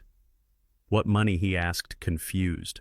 "The $500,000 you borrowed," I said, "from the men in the black truck, the men who threatened Sarah." Julian went pale. The bruises on his face stood out starkly against his gray skin. They will find me," he whispered. "They will," I agreed. "They are not the police, Julian. They don't need a warrant. They don't have jurisdiction. They have long memories and very sharp knives." I leaned closer to the glass. "If I bail you out today, I said you will be dead by tomorrow night. They are watching the jail. They are waiting for you to walk out that door. They know you don't have the money, and they know you don't have me anymore." Julian started to shake. "Then I am dead." "Either way," he sobbed. "I die in here, or I die out there. What is the difference?" "There is a difference," I said. I reached into my pocket. I pulled out a folded piece of paper. I held it up to the glass so he could read it. It was a contract. A debt assignment agreement. "What is that?" he asked, squinting through his swollen eye. "I had a meeting yesterday," I said, "with a Mr. Marco. Do you know him?" Julian flinched. "Marco, the enforcer." "He was very polite," I continued, "for a man who breaks fingers for a living. We discussed your situation. We discussed the principal and the interest. You talked to him." Julian gasped. "He didn't kill you." "I paid him," I said. Julian froze. "You paid him. You paid the debt," I nodded. $500,000, plus a premium for his trouble. "Cash." Julian let out a long, shuddering breath. He slumped against the wall of the booth. "Oh, thank God," he cried. "Thank God. You paid it. I am free. They aren't coming for me." He looked at me with a sudden surge of hope. A pathetic, desperate hope. "So, you can bail me out now, right, Dad? The threat is gone. You can take me home." I folded the paper and put it back in my pocket. "No, Julian," I said. He blinked. "What?" "I bought the debt," I said. "I didn't cancel it." I looked him dead in the eye. "You don't owe Marco anymore," I said. "You owe me." Julian stared at me, his mouth open. "You owe me $500,000, I said, plus the cost of the legal fees, plus the cost of the damage you did to my house, plus the cost of the gun you tried to shoot me with. But you are my father," he stammered. "And you are my debtor," I said. I stood up. "I am not bailing you out, Julian," I said. "You are going to stay in here. You are going to face the trial. You are going to face the judge, and you are going to serve your time." "Why?" he screamed. "Why would you do that? You paid the money. Why leave me in here? Because this is the only place you are safe," I said. "Safe," he yelled, slamming his fist against the glass. "I am getting beaten every day." "Better beaten than buried," I said. I put my hand on the glass over his hand. "Listen to me, son," I said, my voice softening just a fraction. "Out there, you are a mark. You are a target. You have no skills. You have no money. You have no friends. The world will eat you alive. In here," I said, looking around the bleak room, "you have 3 meals a day. You have a roof. And you have time. Time for what he spat. Time to think," I said. "Time to understand what you did. Time to realize that the man who put you here is the only man who ever actually gave a damn about you." "I bought your life, Julian," I said. "I bought it from the mob. Now it belongs to me. And I am deciding that you spend the next 10 years in a cage. Because that is the only way you survive," I said. Julian stared at me. The anger drained out of him, leaving him empty. He slid down the wall until he was sitting on the floor under the shelf. He pulled his knees to his chest. He looked like a child again, a broken, lost child. "You really hate me, don't you?" he whispered. "I don't hate you," I said. "I love you enough to be the villain in your story." I hung up the phone. I watched him for a moment longer. He was rocking back and forth, crying softly. I turned and walked to the door. "Mr. Washington," the guard said as I passed. "Your lawyer called. He said the DA is offering a plea deal. 15 years, with possibility of parole in 10. Tell him to take it," I said. I walked out into the bright sunlight of the parking lot. I took a deep breath of fresh air. It tasted sweet. I had saved his life. I had bought his debt. I had locked him away. It was the hardest thing I had ever done. But as I got into my truck, I knew it was the right thing. He was safe. He was alive. And now I had one more loose end to tie up. Sarah. She was still out there. She was still free. And she was about to find out that while I might have mercy for my son, I had none for the woman who turned him into a monster. I started the engine. The hunt wasn't over yet. The courtroom felt cold, sterile, and unforgiving, a stark contrast to the chaotic heat of the last few weeks. I sat in the back row, my hands resting on my knees, watching the machinery of justice grind my family into dust.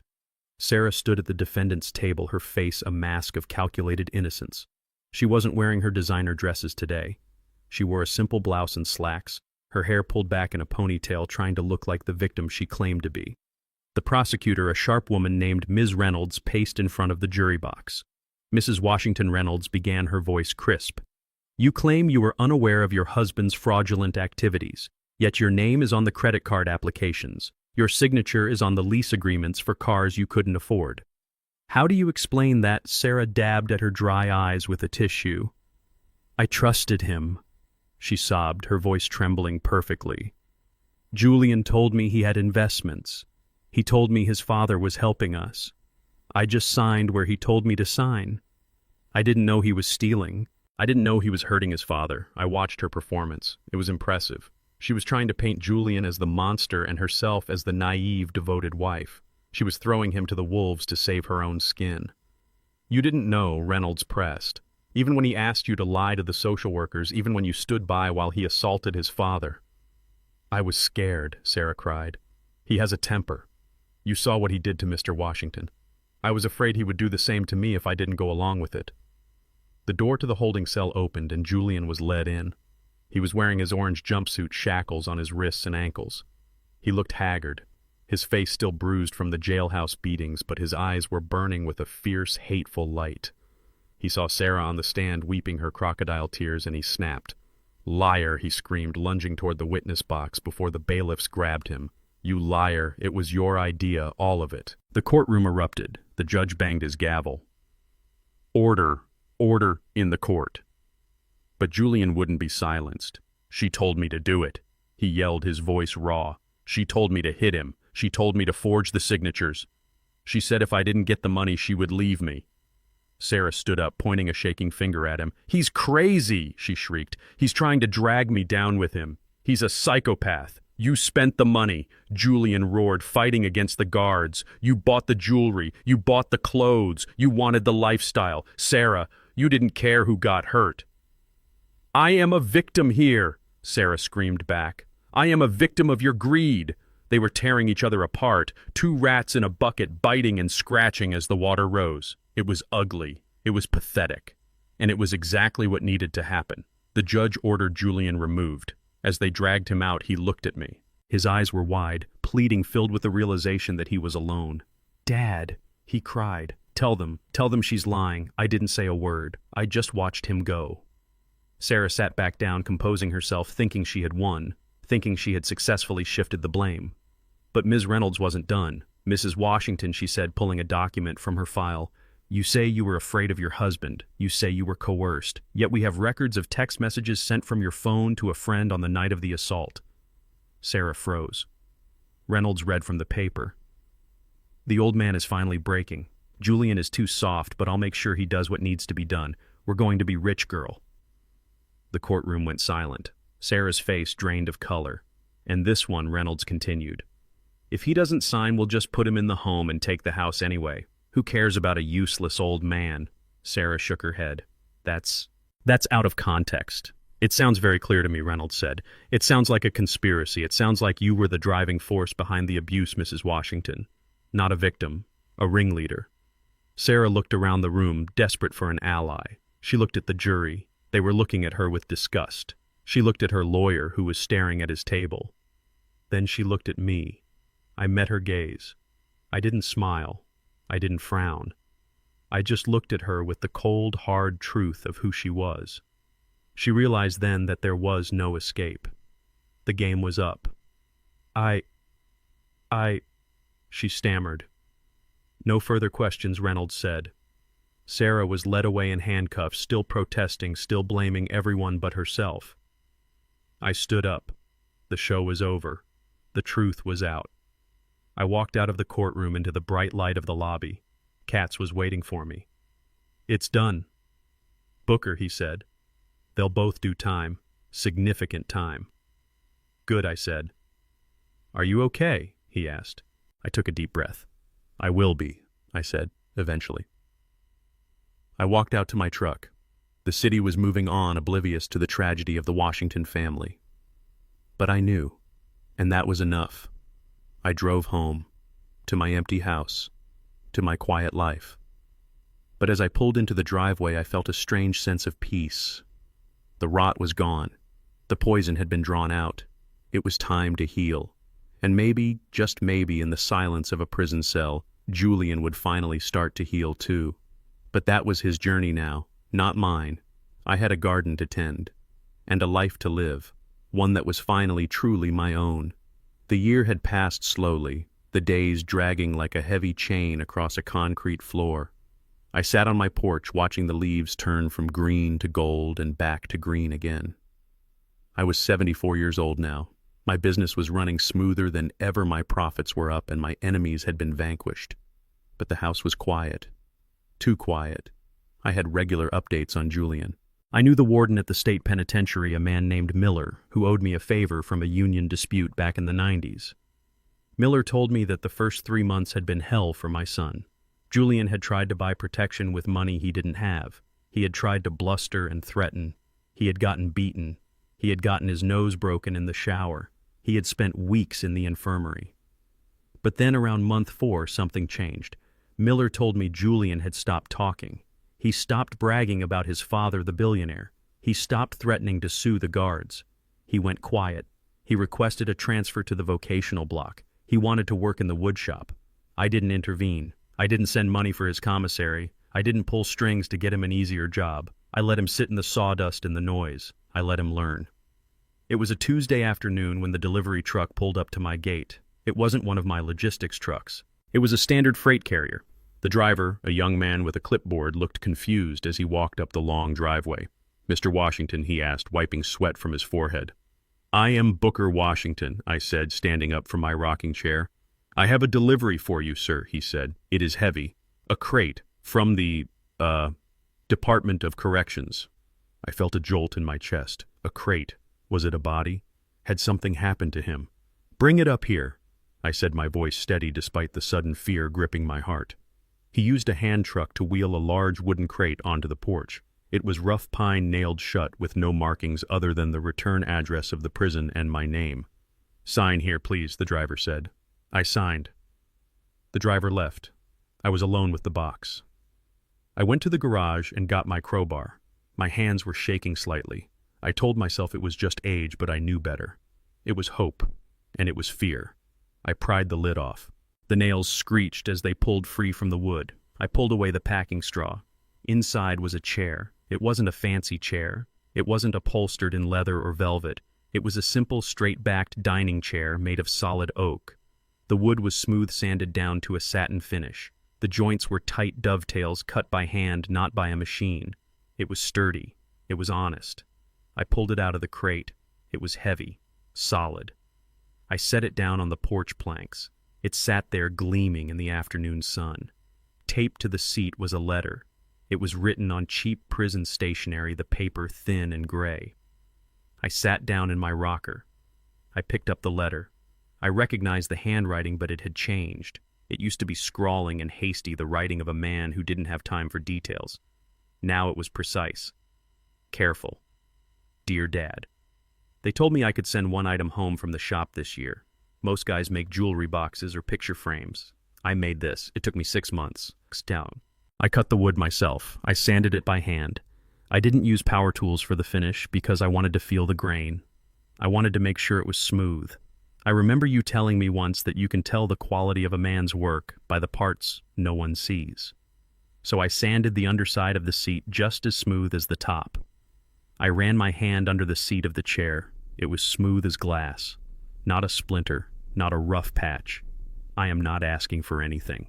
Dad, the letter continued, I don't want money. I don't want you to call the lawyer. I deserve to be here. I know that now. I broke the law. I hurt you. I betrayed the only person who ever really stood by me. I have a lot of time to think in here. I think about the breakfast you cooked that morning.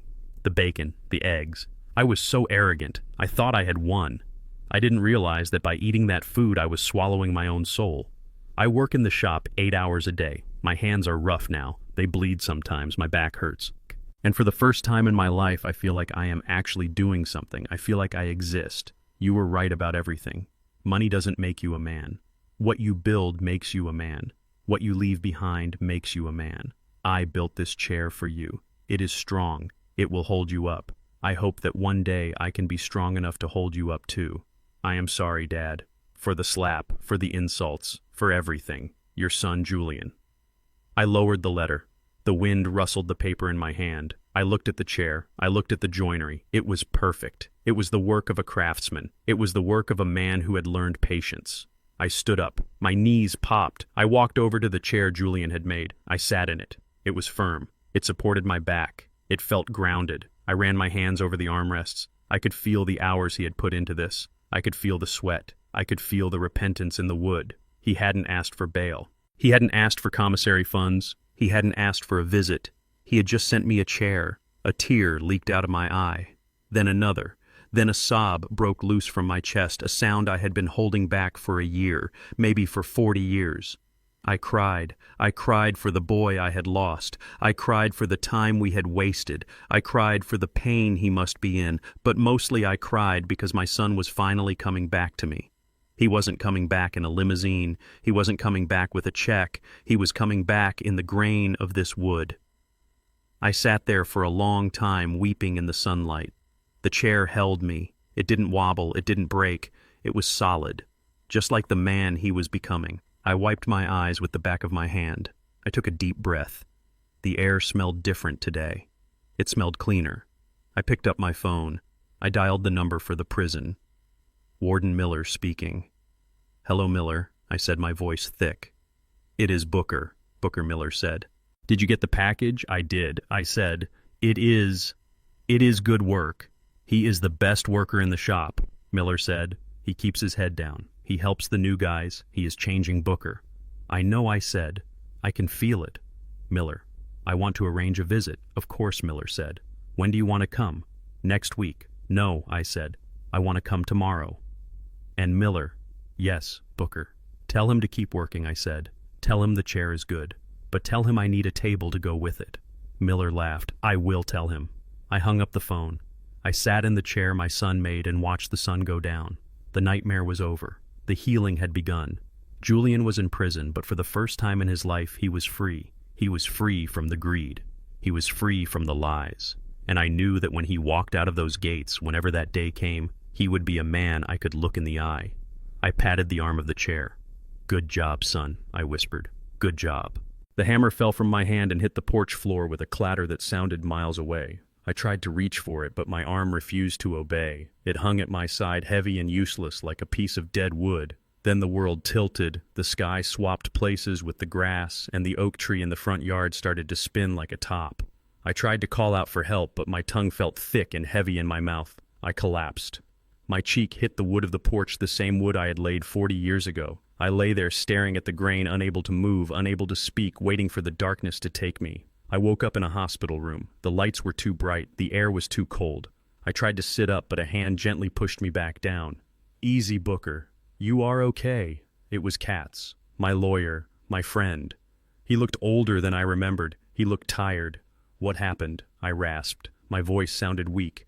I hated it. "You had a stroke," Katz said. "A mild one. A TIA. The doctors say you were lucky. The mailman found you on the porch. Another hour and...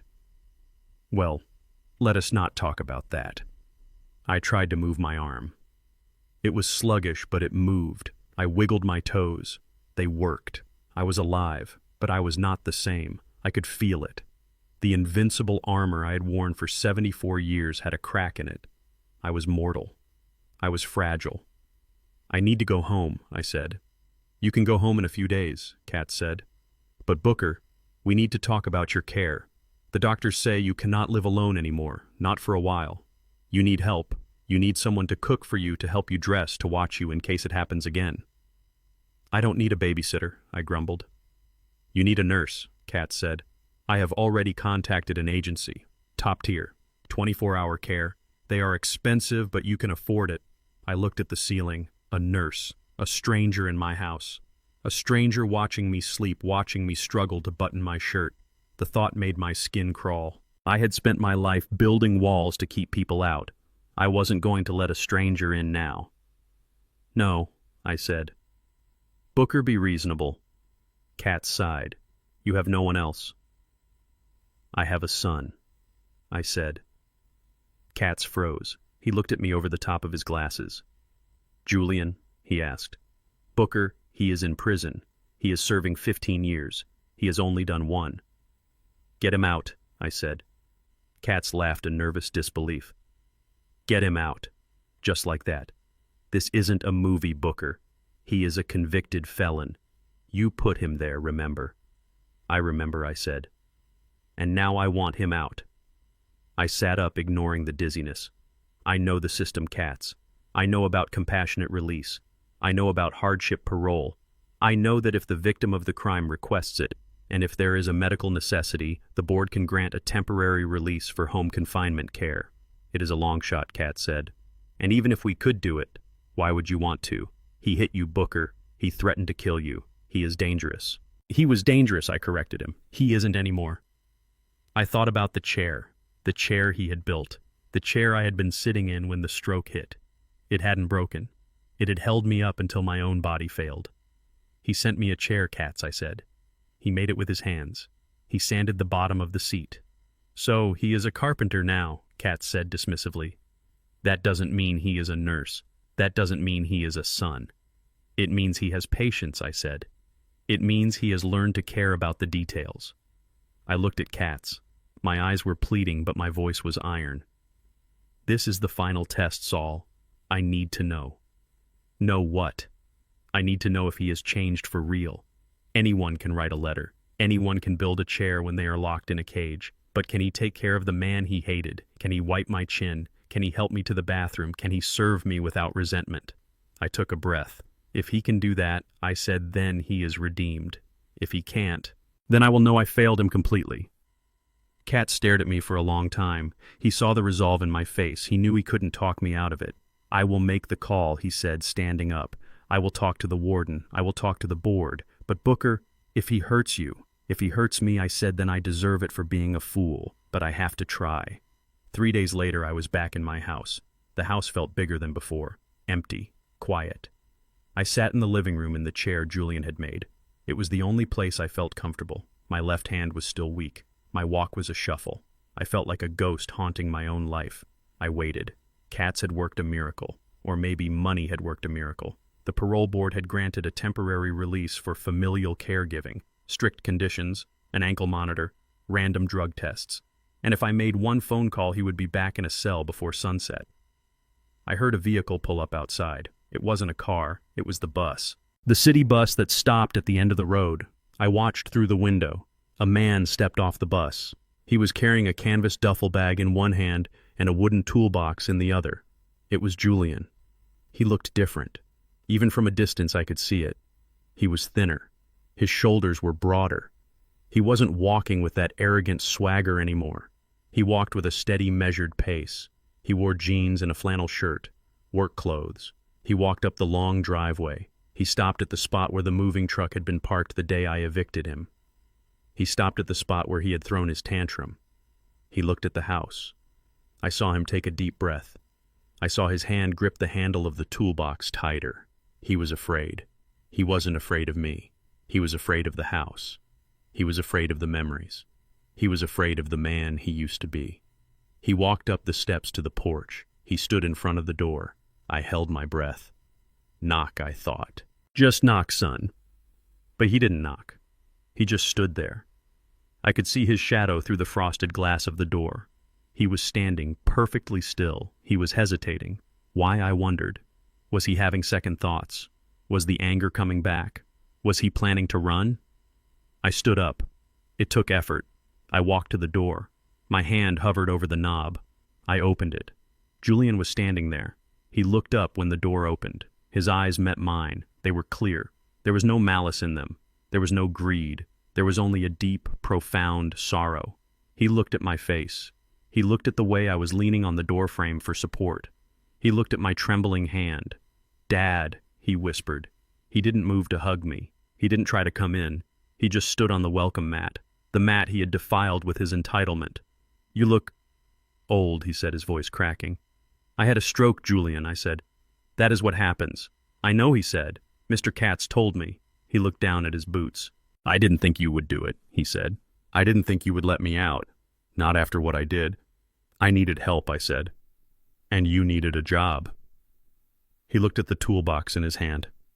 I brought my tools, he said. I thought maybe I could fix the loose board in the hallway, the one I tripped on when I was a kid. And the railing. It looked loose. He wasn't talking about nursing. He was talking about fixing the house. He was talking about repairing the physical damage to the home he had tried to steal. "Come in, Julian," I said, stepping back. He didn't move. "I can't," he whispered. "Why not?" "Because," he said, tears welling in his eyes, "I don't deserve to walk through this door. This is your house. And I am the man who tried to take it. You were that man," I said. "Who are you now?" "I don't know," he said. "I am trying to find out." I looked at him. I saw the struggle. He wasn't hesitating because he was plotting. He was hesitating because he was respectful. He was waiting for permission. Not legal permission. Moral permission. I stepped out onto the porch. I stood next to him. "You built me a chair," I said. He nodded. "I did." "It is a good chair," I said. "It is strong. It held me up when I fell." He looked at me surprised. "You were sitting in it." "I was," I said. I put my hand on his shoulder. It felt solid. Real. "You built a chair, Julian. Now I need you to help build me back up. I am broken son. I can't tie my shoes. I can't cook my dinner. I am the one who is useless now." "No," he said fiercely. "You are not useless. You are the strongest man I know." "Then lend me your strength," I said. I gestured to the open door. "Come inside, put down your tools, and help your father." Julian looked at the open door. He looked at me. He took a deep breath. "Okay, Dad," he said. "Okay."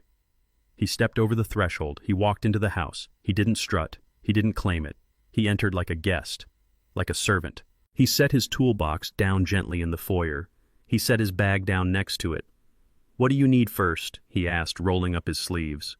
"I need a glass of water," I said, "and I need to sit down."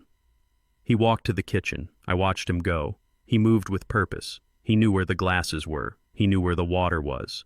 He came back a moment later with a glass of water. He handed it to me. His hand brushed mine. It wasn't cold. It was warm. I sat down in the chair he had built. He stood in front of me, waiting for orders. I took a sip of water. It tasted like forgiveness. But the test wasn't over. It had just begun. Cooking, cleaning, bathing, the daily humiliations of old age. I was going to expose them all to him. I was going to be vulnerable in a way I had never been. And I was going to see if he ran.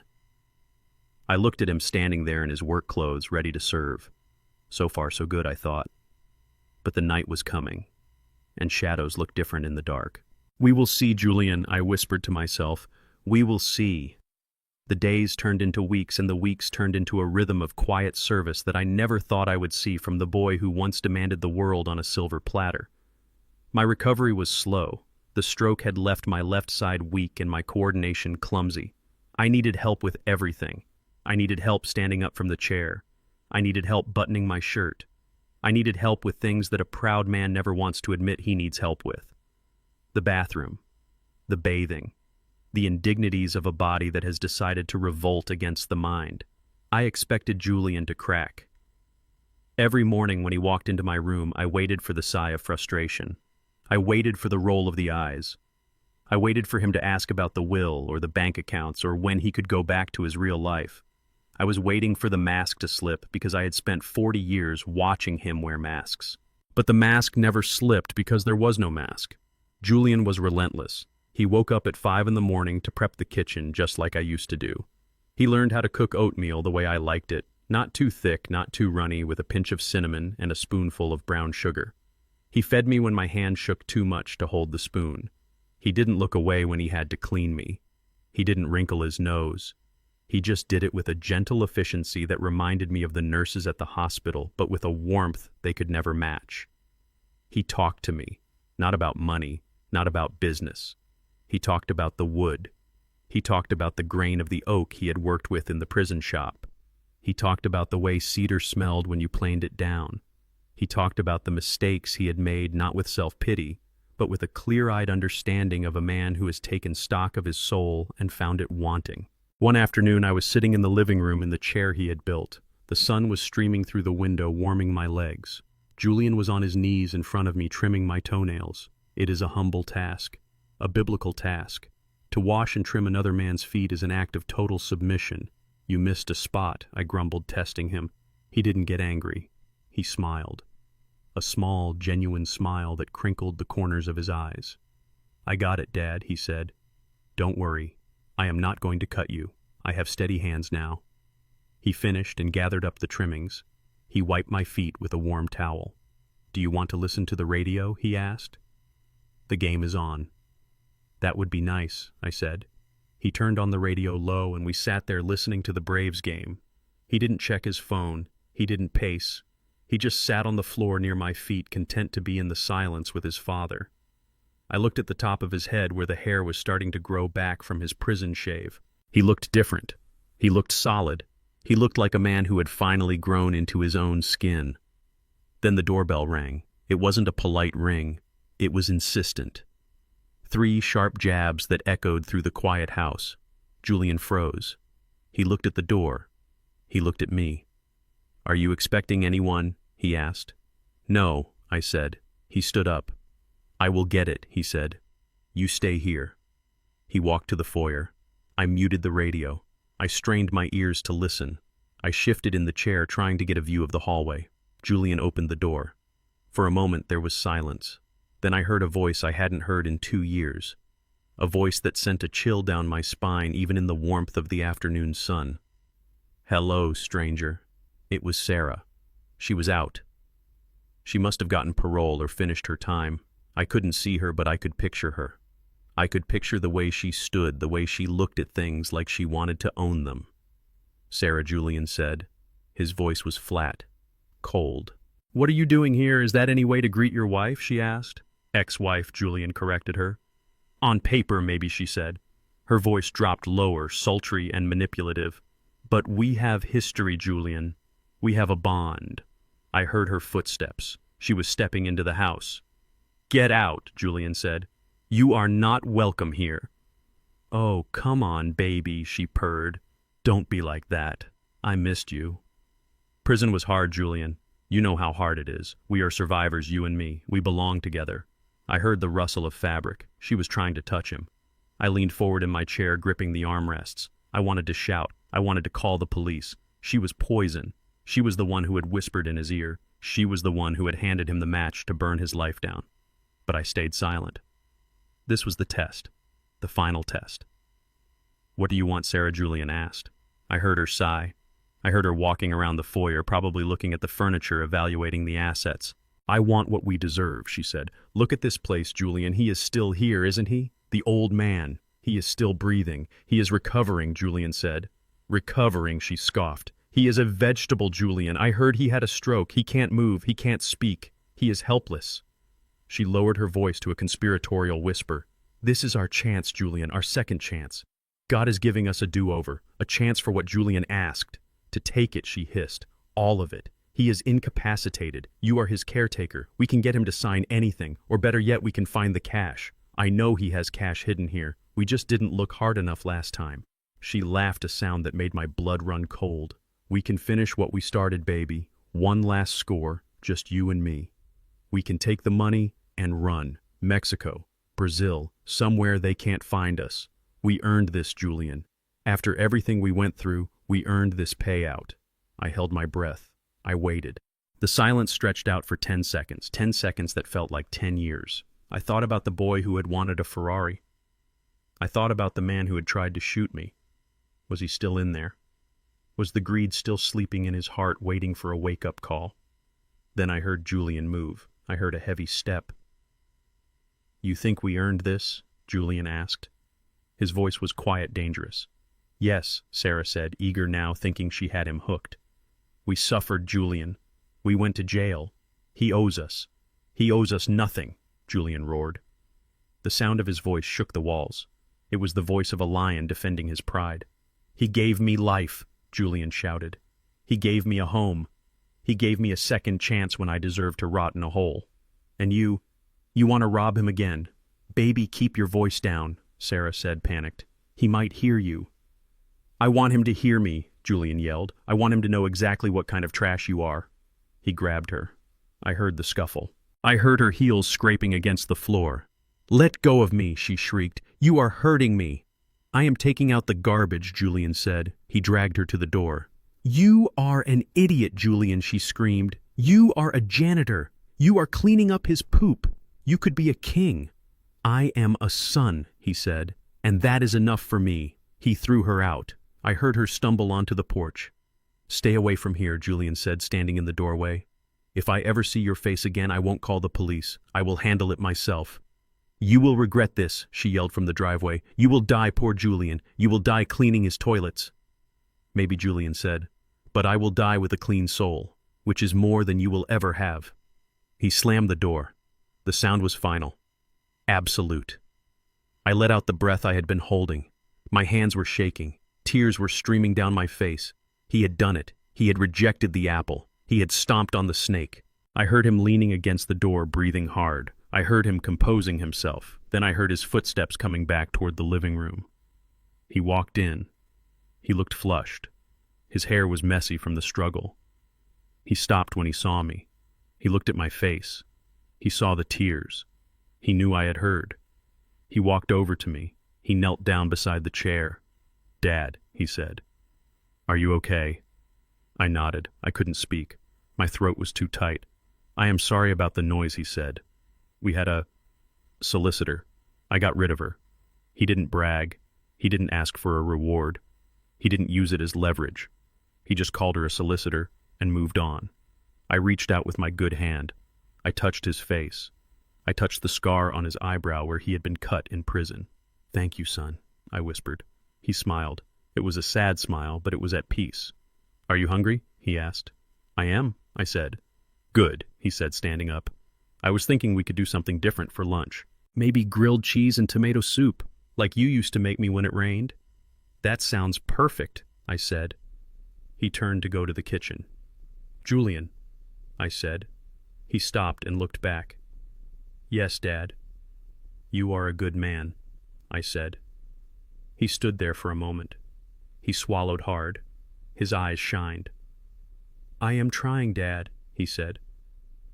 "I am trying." He walked into the kitchen. I heard him get the pan out. I heard him turn on the stove. The house was quiet again. But it wasn't empty. It was full. It was full of loyalty. It was full of honor. I closed my eyes and listened to the sound of my son cooking for me. Sarah was gone. The past was gone. The checkbook didn't matter. The millions didn't matter. My son was in the kitchen making grilled cheese. And that was the richest I had ever felt in my life.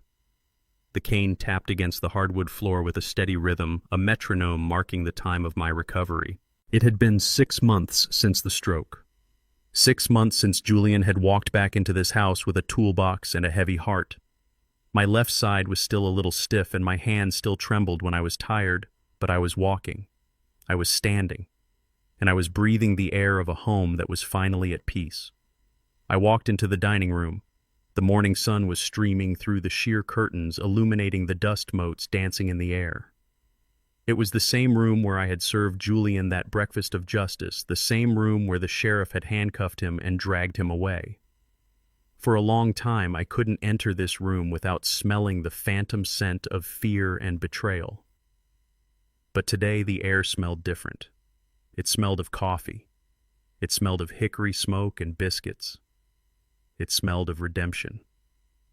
Julian was in the kitchen. I watched him from the doorway.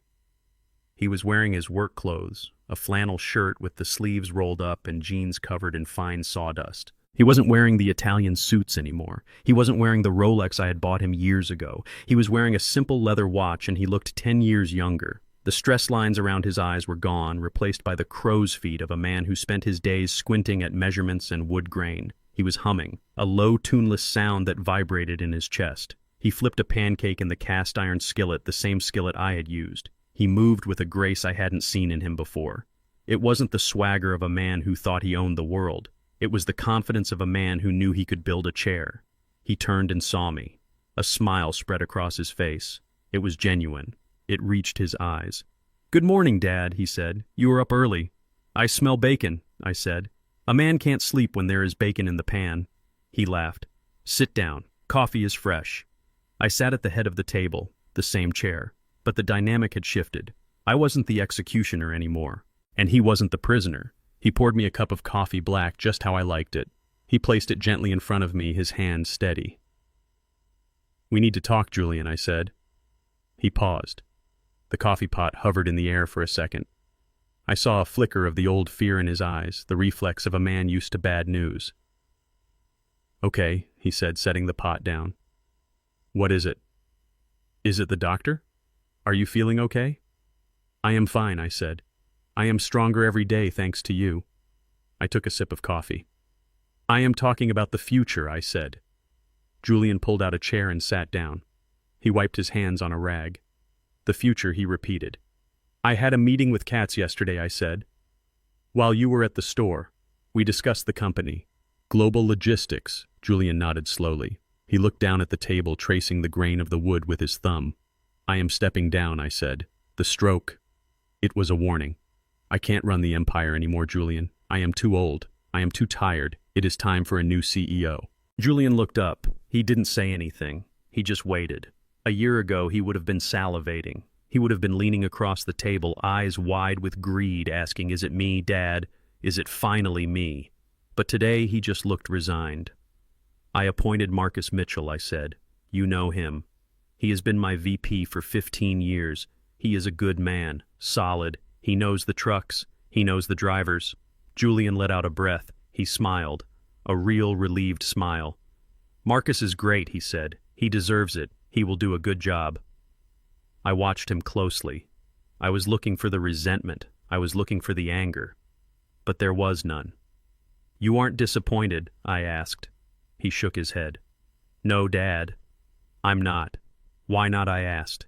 "You wanted it so bad. You tried to kill me for it." Julian looked at his hands. He turned them over, looking at the calluses, looking at the small cuts and scrapes from his chisels. "I wanted the power," he said softly. "I wanted the money. I wanted the title because I thought it would make me feel big. I thought it would fill the hole inside me." He looked at me. "But it wouldn't have worked," he said. "I would have run that company into the ground, Dad. I would have destroyed your legacy, and I would have been miserable doing it. I am not a CEO. I am not a businessman." "Then what are you?" I asked. He smiled again. "I am a carpenter," he said. I reached into my pocket. I pulled out a heavy iron key. I placed it on the tablecloth. It wasn't the key to the executive washroom. It wasn't the key to a Ferrari. "It is an old building on 5th Street, I said. "Used to be a mechanic shop. I bought it last week." Julian stared at the key. "It has good bones," I said. "High ceilings, plenty of light. It needs work. The roof leaks. The wiring is old. It will take a lot of sweat to fix it up." Julian picked up the key. He held it tightly. "It is zoned for light industrial," I said. "Perfect for a wood shop." "Dad," he whispered. "I am not giving you money, Julian," I said sternly. "I am not giving you a trust fund. I am giving you a building. You have to pay the taxes. You have to pay the utilities. You have to buy your own wood. You have to find your own customers." "I understand," he said. "This is your start," I said. "Washington Woodworks, or whatever you want to call it, it is yours. But if you fail, you fail. I won't bail you out." "I won't fail," he said. His voice was fierce. "I promise you, Dad, I won't fail." "I know," I said. He stood up. He walked around the table and hugged me. It was a strong hug. The hug of a man who works with his hands. "Thank you," he said into my shoulder. "Now serve the eggs," I said gruffly, patting his back. "I am starving." He went back to the stove. He plated the food, scrambled eggs, fluffy and yellow, crisp bacon, homemade biscuits. He put the plate in front of me. "Eat up, old man," he joked. "You need your strength." I picked up my fork. I took a bite. It was perfect. We ate in silence for a while. It was a comfortable silence. The silence of two men who know each other's worst sins and have chosen to love each other anyway. I looked at him across the table. He was eating with gusto, enjoying the food he had made. He wasn't the son I had dreamed of. He wasn't the titan of industry who would carry on the global logistics name. He was something better. He was a man who knew who he was. He was a man who had walked through the fire and come out clean. I thought about Sarah. She was in a cell somewhere, serving her time. She had refused to learn. She had refused to bend. And she had broken. I thought about the loan shark. I thought about the gun in the parking lot. It felt like a different lifetime. "Julian," I said. "Yeah, Dad. The chair you made," I said. "The one in the living room." He looked nervous. "Is it okay? Is it uncomfortable?" "It is the best chair I have ever sat in," I said. He beamed. But I continued, "I need a table to go with it." "A chess table?"